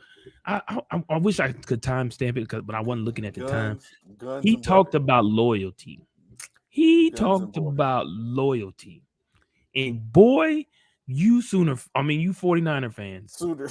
You 49er fans, boy, y'all loyalty is oh my gosh, it's suspect. What you're saying is that if Lamar Jackson is available, we don't kick the tires around and see what that would No, for potentially what? be Y'all like? got it. Y'all got more. Y'all have y'all have Trey Lance. Why do you need Lamar? You have Trey Lance. He's only been with us 2 years. It don't matter. Exactly. That's my whole point, Africa. Y'all only had it trade 2 years. Why would y'all go after Lamar? As Trey would call it, as Trey would say, he hasn't had an opportunity to show what he can really. Correct. He has not. So that's why you know what? If they do. So why go for Lamar? He hasn't had a chance to show what he could really do. Why go for Lamar? If someone came to me right now and said, "Hey Trey, we really like first formation. We want to give y'all a 3 year." You can't compare the two. You can't compare the two. Here, I'm listening, but go ahead. But I'm gonna go ahead. Okay. We're going to give y'all a 3-year deal to come to our network. Okay. Right? We're going to have to be somewhere X and Y. We're going to have to be y'all going to have to be in California at this time. Saying here a part of the year, but also what I want you to do is we seen other pictures. We like you in your fade. So you're going to have to you're going to have to fade your hair again. Bishop, I've only been growing my hair for a year. Not even a year, 6 months. What? I don't get it. I guarantee the next time you see me, I'm going to be faded. No, but you can't even compare the two, Trey. Well, I'm just saying, for real, he's been there for 2 years. You're saying, but let you tell it, he hasn't, Trey. Don't jump on Africa's bandwagon, because before Africa said it, when I was talking about Purdy being a starter over Trey, you was like, "Oh, that's not possible. It shouldn't happen. He should," because Trey hasn't had an opportunity to show within the organization. They have to give. How do y'all come in? Listen, Trey. How do y'all add Lamar over Purdy, Trey, all of that? Knowing Lamar's injury history, how do y'all just throw Lamar in the fold over Trey and Brock Purdy? How do y'all do that? All three of them are injury prone, obviously. So how do y'all just automatically just throw Lamar in the fold? Don't worry, I'll wait. Because the 49ers were looking at trying to see what they can do to get Lamar. They kicked the tires. They did due diligence to see, hey, I knew it wasn't gonna happen. Can we potentially bring in Lamar Jackson? Africa, I see what you're saying. You've seen enough, but your boy here, Trey, he hadn't. Jalen Hurts got the bag. Look. Go ahead and say it. Go ahead and say it, Trey. Go ahead. Go ahead. About to say? What's Coach Cal saying? Let Trey say it. If all of a sudden he starts taking a game or two off while injuries nick and curves, considering he uses his legs often. And then, no, don't do that, Cal. Don't do that. Because he's a dog, like he said. Who's a dog? Lamar? Yes. So what makes him a dog, Trey? And Cal, in Africa, what makes him a dog? His ability to utilize his legs to get in around the pocket, to sit and move the pocket, if there's a breakdown, that makes him a dog. The chains. That makes him a dog. Happen. So that makes him a dog. So what I'm saying is, we've seen that in Lamar. When I said so, that is quote unquote the same type of abilities in which Trey Lance has, but we haven't seen that in Trey Lance. What we did get a chance to see is how effective Brock Purdy is as a pocket passer, but two different players. So I was like, Trey Lance was drafted on a pretense that he is a Lamar Jackson, Kyler Murray, Jalen Hurts type of player, a mobile quarterback that has some, what's his name, Cam Newton, that has some size to him that can also take a hit if need be, and can give one if need be. If that's the case, Trey, so why didn't y'all go after? That's why we drafted him. Oh, listen. But if that's the case, why didn't y'all go after Deshaun Watson? Why y'all didn't go after what's his name right now? Deshaun Watson. Why y'all didn't go after Russell Wilson? Yeah, why didn't y'all go after Russell Wilson? Why didn't y'all go after why didn't y'all could have went after Baker Mayfield? Y'all could have went after. No, you're not. Yeah, y'all could have went after Baker Mayfield. Yeah. Y'all could have went after Baker Mayfield. Why ain't going? You know what? I'll be 100. I think they were going to go after Baker Mayfield because at that time we were down to our third string quarterback. So Baker, but the Rams, he made it through. I think he made it through the wires, and he signed with the Rams. So that's a difference. But no, I don't think we wanted Deshaun Watson, because we had Jimmy Garoppolo and we had Trey Lance, and he was able to play. Trey Lance has been injured now for a couple of seasons, a whole season, and then some of the back end, and then we didn't get any playing time. We had to move Jimmy Garoppolo in order to give him an opportunity, but Trey Lance is supposed to be the future. Brock Purdy showed that he deserves to be the future as well. So that's why I said it wouldn't just be Trey Lance. It wouldn't just automatically be Brock Purdy, because Trey Lance is going to get an opportunity to show if he can be the person in which they drafted. So now you have a conundrum on the hand, because it's like you had Brock Purdy that proved to be very effective at the end of the year. Is he going to come back and do that? Or you have Trey Lance, who never got started. He hasn't got started and had an opportunity, and he's been on the he's going into his third year and only has started 2 games.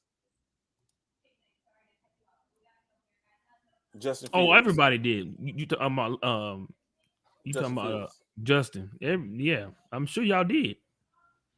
Because the school Trey Lance come from, it doesn't have a good track record for producing quarterback. So much pause. I'm not going to even lie.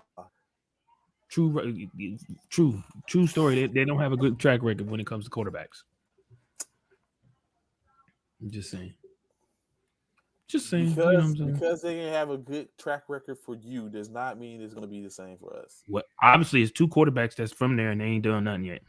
One they had an opportunity to. Now let's. But now you want Lamar. See, there you go, Africa. You heard him. There he said it. He said he had an opportunity. So why do y'all need Lamar? If you had a quarterback who y'all haven't given a chance to, Lamar is a better player. But y'all haven't given a chance to a quarterback that is newer and younger and fresher legs, and you want to go and get somebody else? I just can't fathom a monster coming from Africa. Oh, better word, a dog coming from state. A dog. That part. This is what you're not going to do, bitch. You're not going to sit here. That's what North Dakota State. That's right. They're not going to sit here and act like Carson Wentz didn't produce for y'all. First and foremost, you can't. I never said he didn't.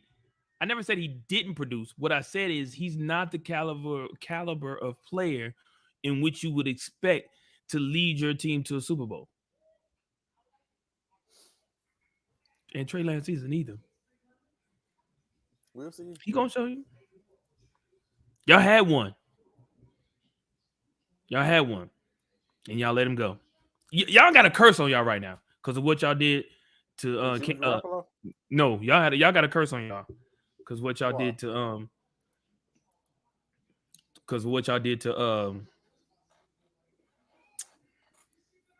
what's his name? The kneeling quarterback. Colin Kaepernick. That's why y'all got a curse. Y'all got a curse on y'all because of what y'all did to Colin Kaepernick.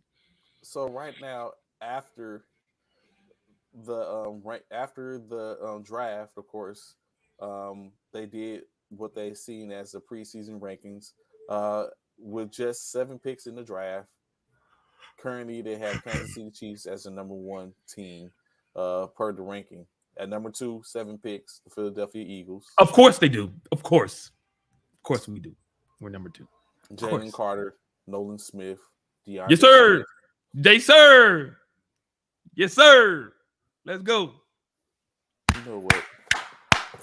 Let me put something up right quick. I can't wait till the season starts, baby.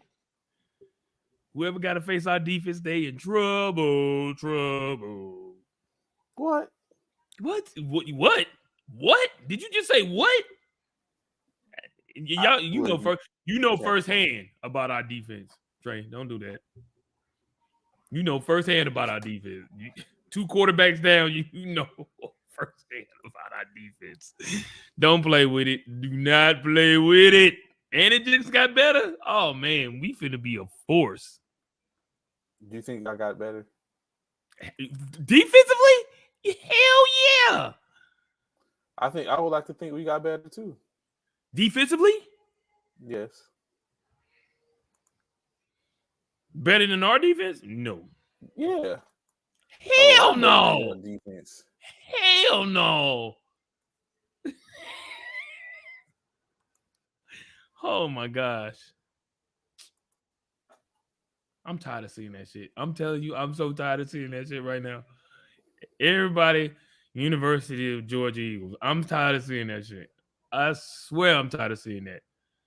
I'm tired of everybody talking about why everybody had the same opportunity to pick Georgia players. Why is Howie, but only one team in the whole draft took it upon themselves to say, you know what? I want the whole University of Georgia's defense on my squad.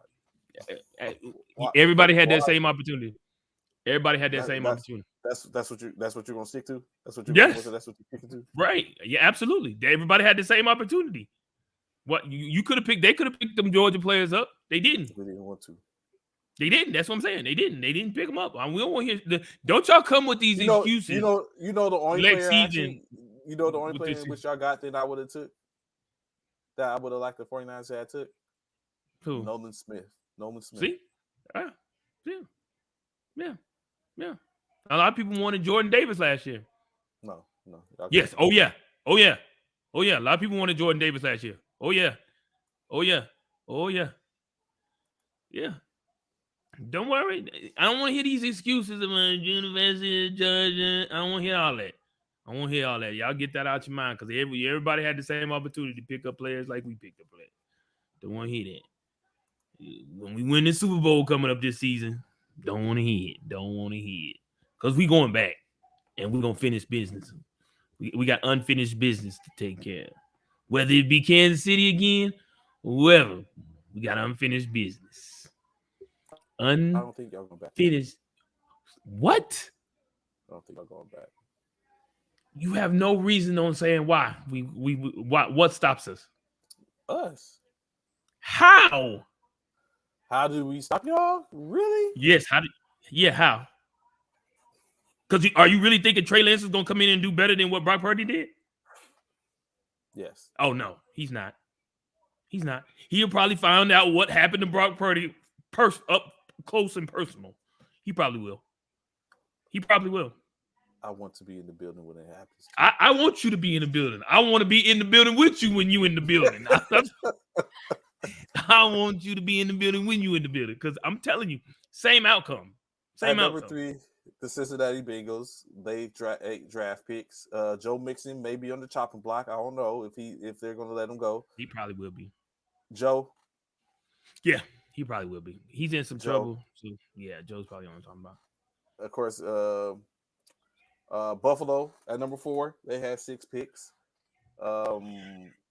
Traded up. They picked up Dalton Kincaid, a pretty good line tight end. So I don't think there was anything bad in that. What that puts on me lets me know is that Dalton Kincaid is not around to pose a problem for USC. So shout out Dalton Kincaid going on to the pros.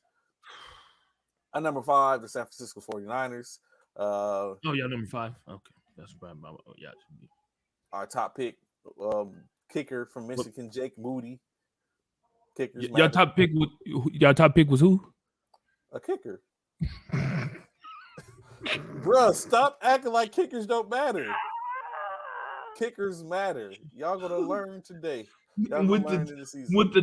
With the 967,000 pick, the San Francisco 49ers pick kicker. He was the 99th pick in the 3rd round. Oh my gosh! Get to know his new Jake Moody. Get to know that name. For Moody. What? The only reason we gonna know his name is because he's gonna be just kicking field goals. That's it. He ain't gonna be kicking extra points. It's gonna be just regular old field goals. Yeah, that might be the case. It might be a defensive game. That's what won't be enough. No, defensive game. Whoa, it won't be enough against us. It won't be enough against us. It won't. At number 6, the Dallas Cowboys. As we know, they came. Yes, they 8 picks. At number 7, aforementioned Baltimore Ravens. They moved from 13 to number 7 after the draft. Brought in Zay Flowers, which is probably a good pick. That's another pickup. So Odell Beckham, Rashad Bateman, Zay Flowers, Nelson Aguilar, and Mark Andrews. Baltimore might be a problem. Yeah, Baltimore might be a problem. Squad over there. Jacksonville Jaguars. Your man, you know what I'm saying? Bishop's big on Trevor Lawrence. I told you in Baltimore. Which I tried to tell y'all, last year. He ain't gonna do okay. New court, new, and now he got a whole year a whole season underneath that new regime. Man, Trevor Lawrence is finna let y'all know why he's sunshine. At number 9, oddly enough, the New York Jets. There, Aaron Rodgers. That's interesting. At number 10, the Miami Dolphins. I told you, y'all sleeping. I don't know how many of them. Well, Jalen Brandy, defense. They build up defense, and they still have Waddle and Hill. So that's what they don't know if Tua is going to retire. They are up there in the north. Detroit Lions come in at number 11. Right, Seattle Seahawks at number 12. At number 13, we have the Los Angeles Chargers. They just had 7 picks.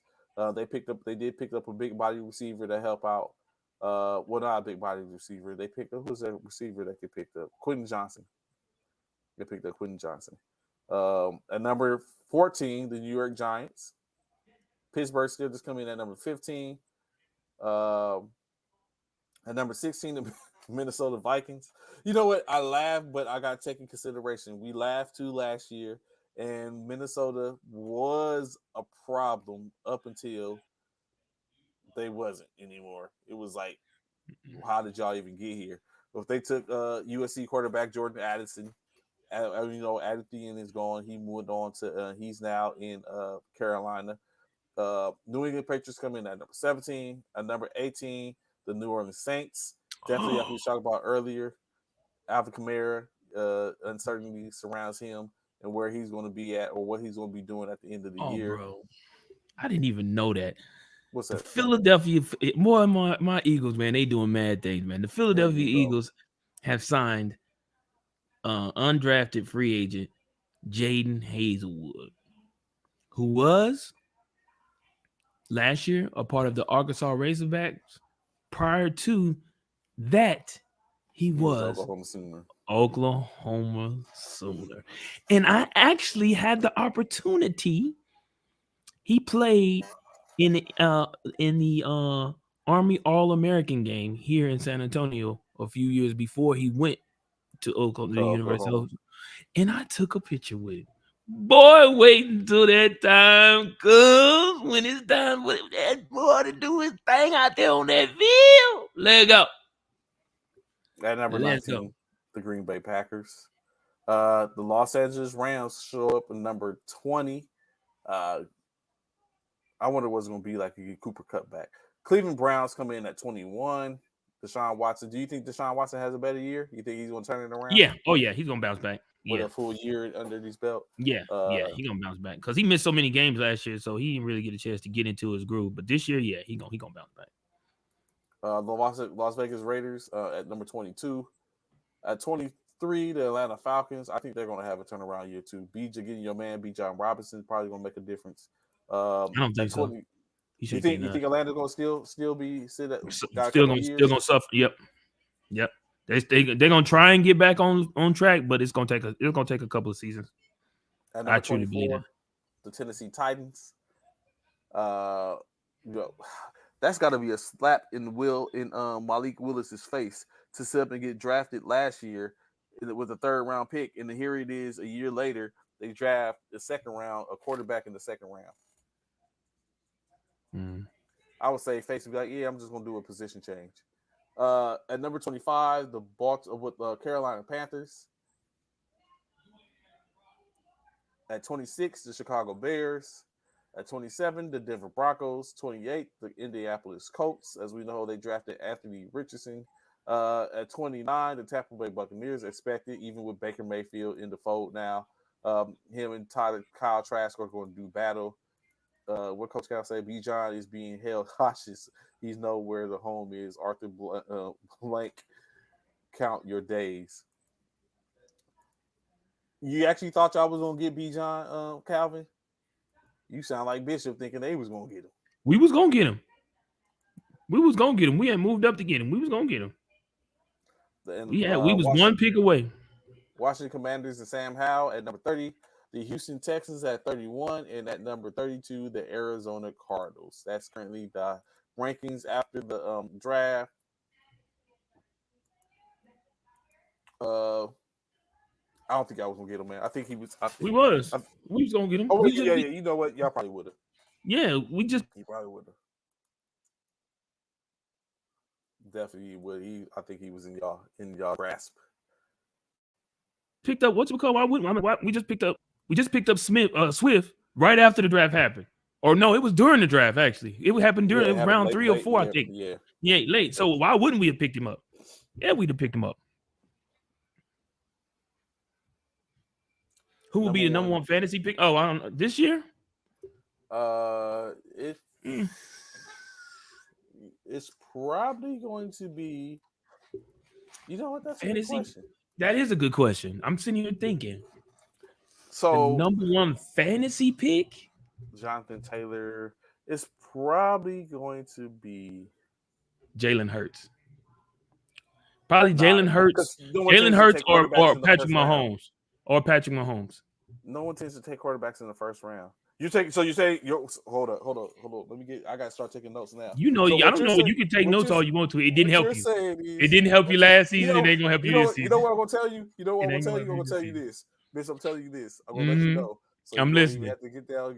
I'm listening. Get ready down. I'm taking Jalen Hurts 1st round.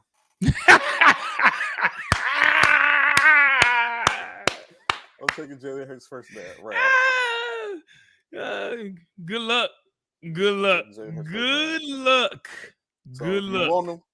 If you want them, yesterday's price. See, this is his tactics. For those of y'all that play with us, Africa, Calvin, y'all see what he's doing. He's using them as leverage. Get down or lay down. I'm taking but I'm taking Jalen Hurts 1st round. So if you picking behind me, leverage. So that's he's using that as leverage. Y'all see that? Don't worry about it. He could get Jalen. When it's my turn, I'm taking CMC. Don't worry. Trade for trade. Maybe. Trade for trade. Oh, you gonna want him. You wanted him last year. Last year. You gonna want him. Or either I'm gonna take CMC or I'm gonna take Debo. One of the two. Just know one of the two is coming to me. Woo! Let's go. But no, it'll probably be Patrick Mahomes. I can't really see a receiver or running back being a 1st round draft pick, fantasy draft pick. I can't. Kelsey as a number one pick. So I know who my number one pick is gonna be, and I still haven't told the world. So. I know who mine is too, but I'm not fit. Of course, I'm not fit to put it out. That's funny. Mine is Jalen Hurts. Oh, mine is CMC or mine is CMC, and if CMC isn't available, then of course I'm picking. CMC is not going to be available, but I can tell you How you know? You don't know where I'm. You don't know where I'm picking. So how you know CMC ain't gonna be available? I'll let you know now. If you're playing, we said this day on May the 3rd, 2023. Shout out to the trades out there. I'm letting you know today on May the 2nd, 2023. So if you play in fantasy with me, my first pick, with the first pick, I'm taking Jalen Hurts. Okay, and if you play with me and we are not in the same league again, if I pick, I'm taking CMC or Debo, whichever one is available, depending on where I pick at. CMC or Debo, one of the two. One of the two coming to me, baby. But it's plenty of time. If y'all, hey, for anybody that's watching, if y'all want pointers from a champion, hey, hit up my inbox, man. I got pointers for y'all to hit up. This dude. Don't let Dub fall for the banana in the tail. Y'all need pointers, man. Y'all want some insight, man. I got you. I got you. Dead to rights. The only reason I got you.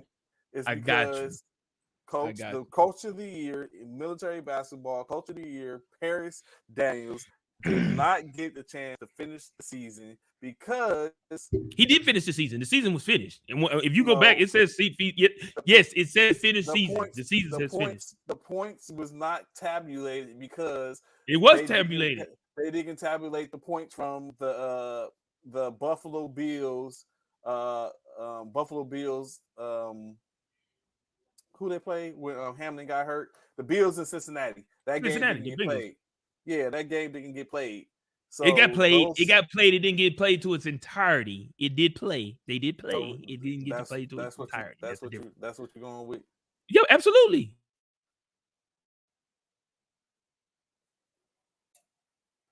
That's what you're going with.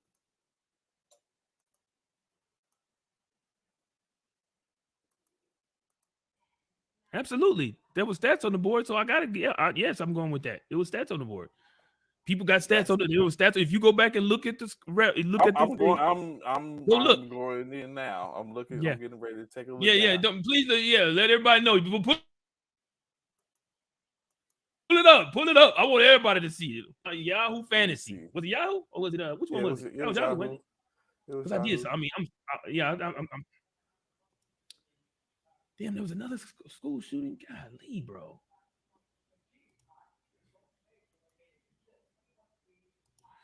Go to my fantasy. What's this? That's the wife. Let me see.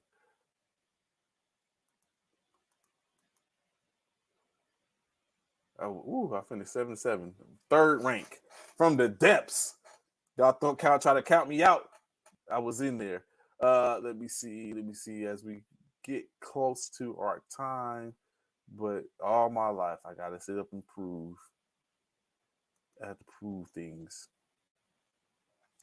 I'm not sure.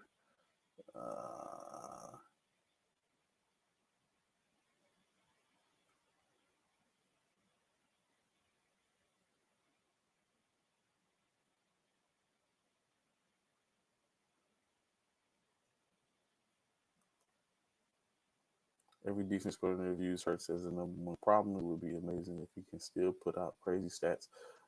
You know what? That's true, Coach Cal. In which, it's going to be.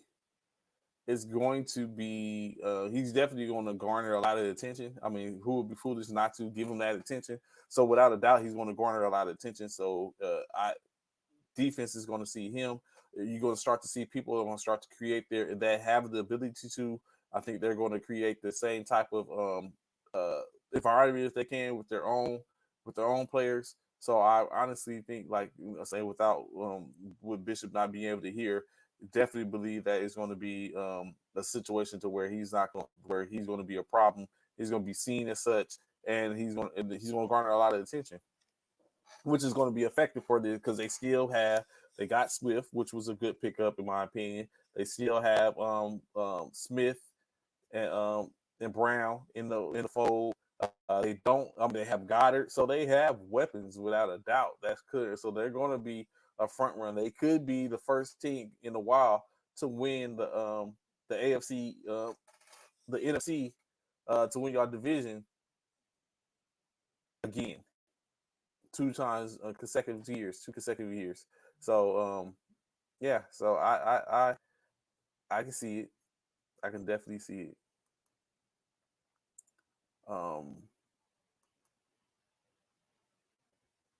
I'm trying not to renew the year. Let me see. I don't want to renew it yet because, like I said, once we get to playing, we might go to a different format.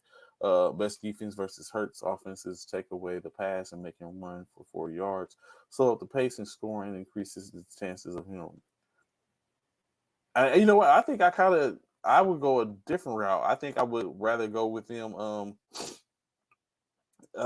forcing him to take away the work because that's where it's going to be. So I guess I look at it from the standpoint of the 49ers is that he's going to that we have a defense built to stop his run, which naturally that's what's going to be natural, and we're going to basically take care of business up front. And going from there. So that is the standpoint in which I believe is going to happen. So when I look at it, of course, like you said, Bishop did end up becoming the champion. He played against Joe Vid 19, which was basically Coach Paris, in which Coach Paris only scored 55 points in that final one when he was scheduled to score 130 points compared to Bishop's 127, but because of the shortened games, he didn't get a chance to play them, and basically that's where he walked away with the win. So if Coach Paris would have had a chance, because you got Gabriel Davis, it was a couple of players in which they get a chance to play. Joey Burrow, he didn't have his points. He didn't have T. Higgins points. He didn't have Joe Mixon's points. And the only points in Bishop didn't have was Gabriel Davis. So none of those points counted in that was the last game. But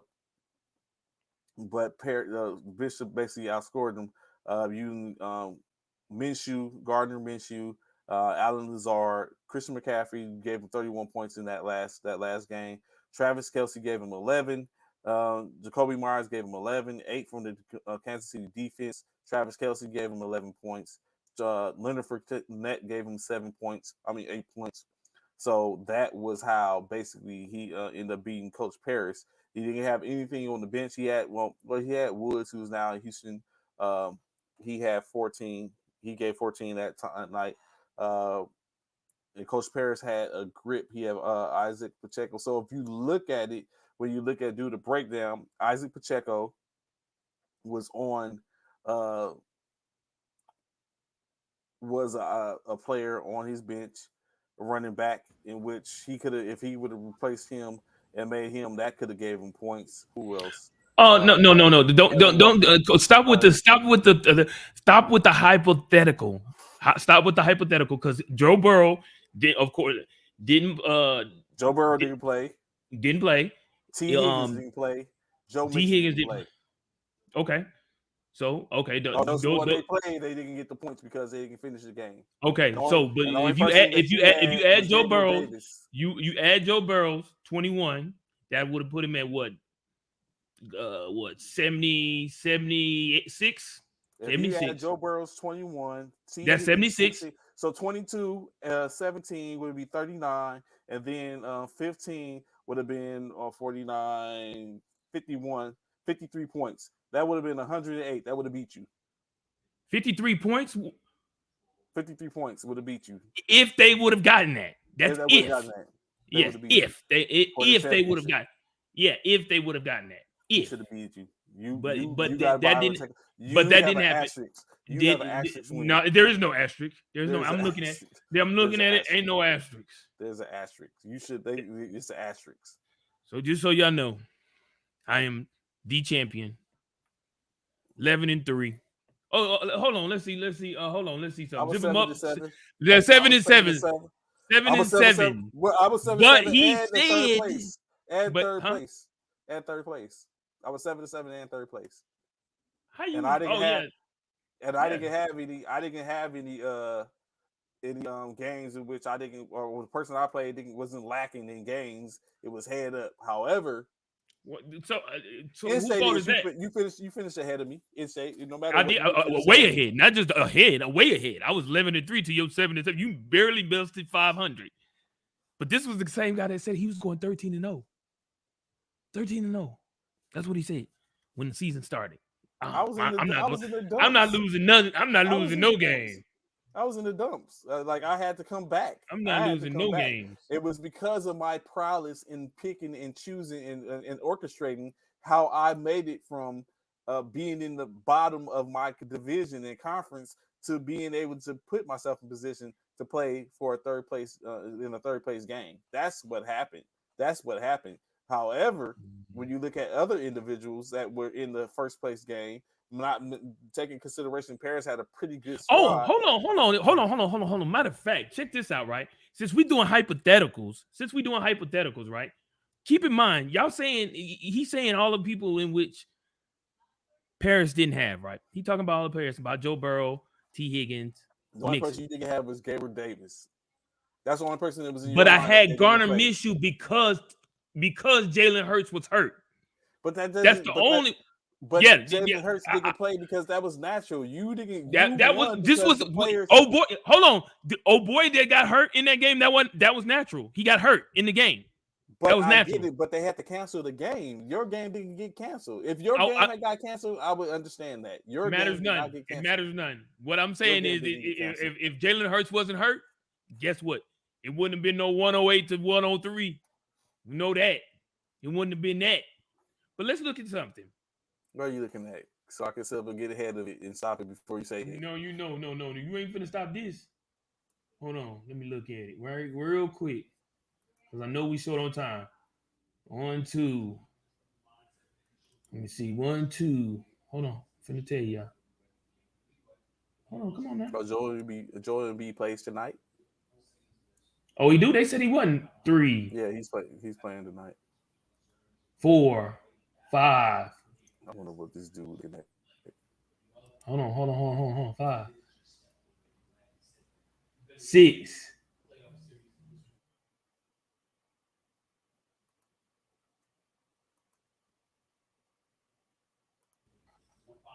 7. Hold on, I'm finna tell y'all. 10, 11. Yeah, they still go with this Tom Foolery. 12. Hold on. 13, 14, 15.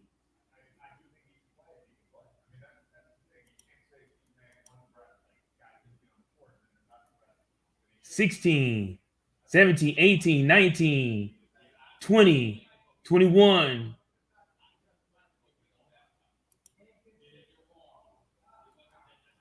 22, 23, 24. No, I don't think he has another monster game, Calvin. I think he's just gonna with Joel being back. I think it's gonna be they're gonna have a what's that called, a balance game. 26.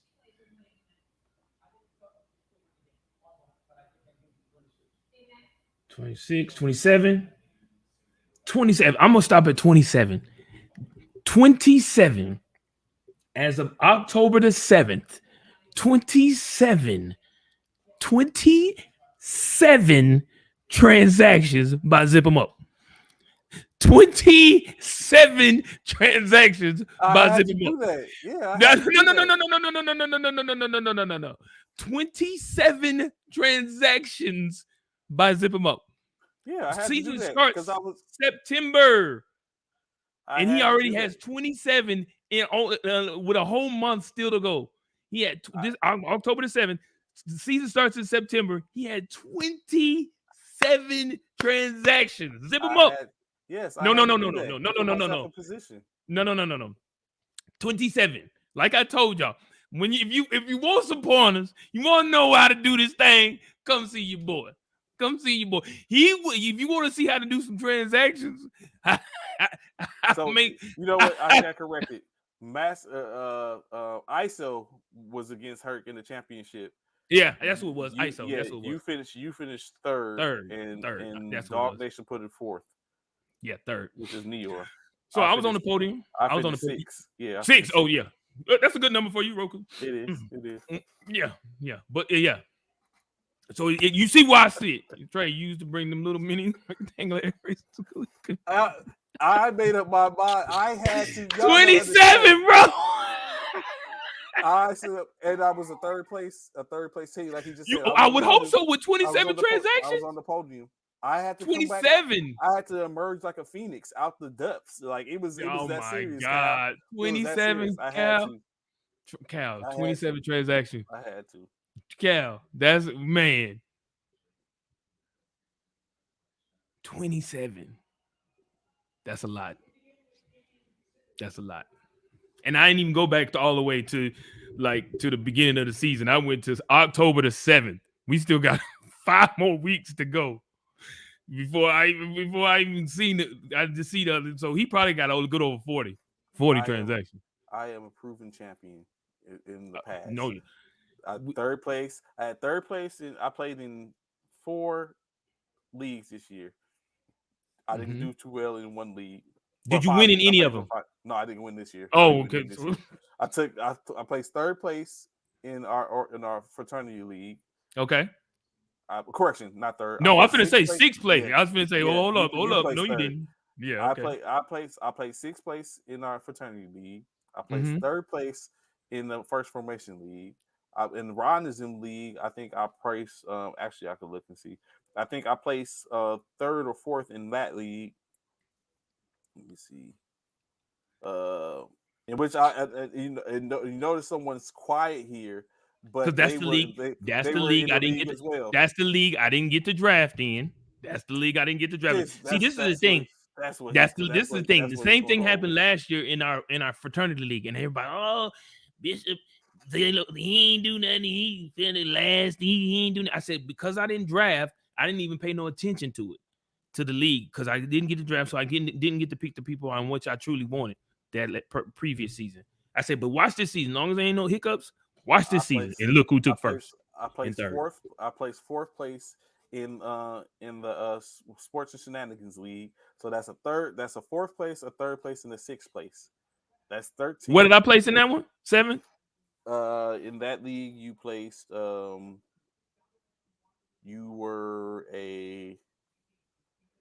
10th. Correct. Okay. You was 9th. Okay. Yeah. 9th. That's the league. So of course, you could tell because I didn't draft. I didn't get to draft in that league. I didn't. 9th. So he got a 9th place. He got a first, a 3rd place, and a first. Place. That's right. Pay attention, baby. Pay attention. So you can obviously tell a 9, 3rd, and 1st, 3, 4, and 6. 9, 3rd, and 1st. Compared, and you can definitely tell how did I go to a 9, and if I drafted in the other 2 that I did draft in, I was 1st and 3rd, and the one I didn't draft in, I was 9th. Come on, man. 3, 4, and 6. I'm telling y'all want pointers, man. Come which would you prefer? A 1, 3, and a 1, 9, a 1, 3, 4, and 6. You getting? Guess what? You get none for 3. You get none for 3, 4, and 6. It's clear. It's clear where you get nothing for 3, 4, and 6. You get something for 1. You ain't got not a 1 in none of those. That's the thing. I have a 1. You have no 1. Hey, let's go. Don't worry. I'll repeat again this season. Don't worry. I'll repeat again. Don't worry. As long as the draft is good and we great. Repeat. Here he comes. I think I have at least 2. I think I have at least 2 championships next year. Well, it must gonna be in the ones I'm not in. In any case, we greatly appreciate your rocking. Y'all know what it is. First Professional Morning Sports Talk. Y'all know where to find us for the most part every morning, 0 to 9 to 1100 hours, in which we get to talk about just about everything and anything. As we know, one game tonight, NBA, game 2 in the Philadelphia versus Boston. more on the forefront in NFL. Who knows? We might be in to talk to the NBA or whoever, anyone that can be at any time. Be sure the weekend of spin close, as Bishop would say, is hump day. So Wednesday, you got Thursday coming up tomorrow. Then right back, the weekend is right back amongst us. Bishop, any last word before we get out of here, brother? Hey man, appreciate each and every one of y'all, man. Thank y'all for tuning in. With there is no first formation without y'all, man. We thank y'all so much. Enjoy y'all hump day. Be safe. Hug on someone. Love on someone. Tell people that you love them. And we will see you on the next show. Be sure to stay tuned. As well as for those looking for the listing for the NBA, stick around.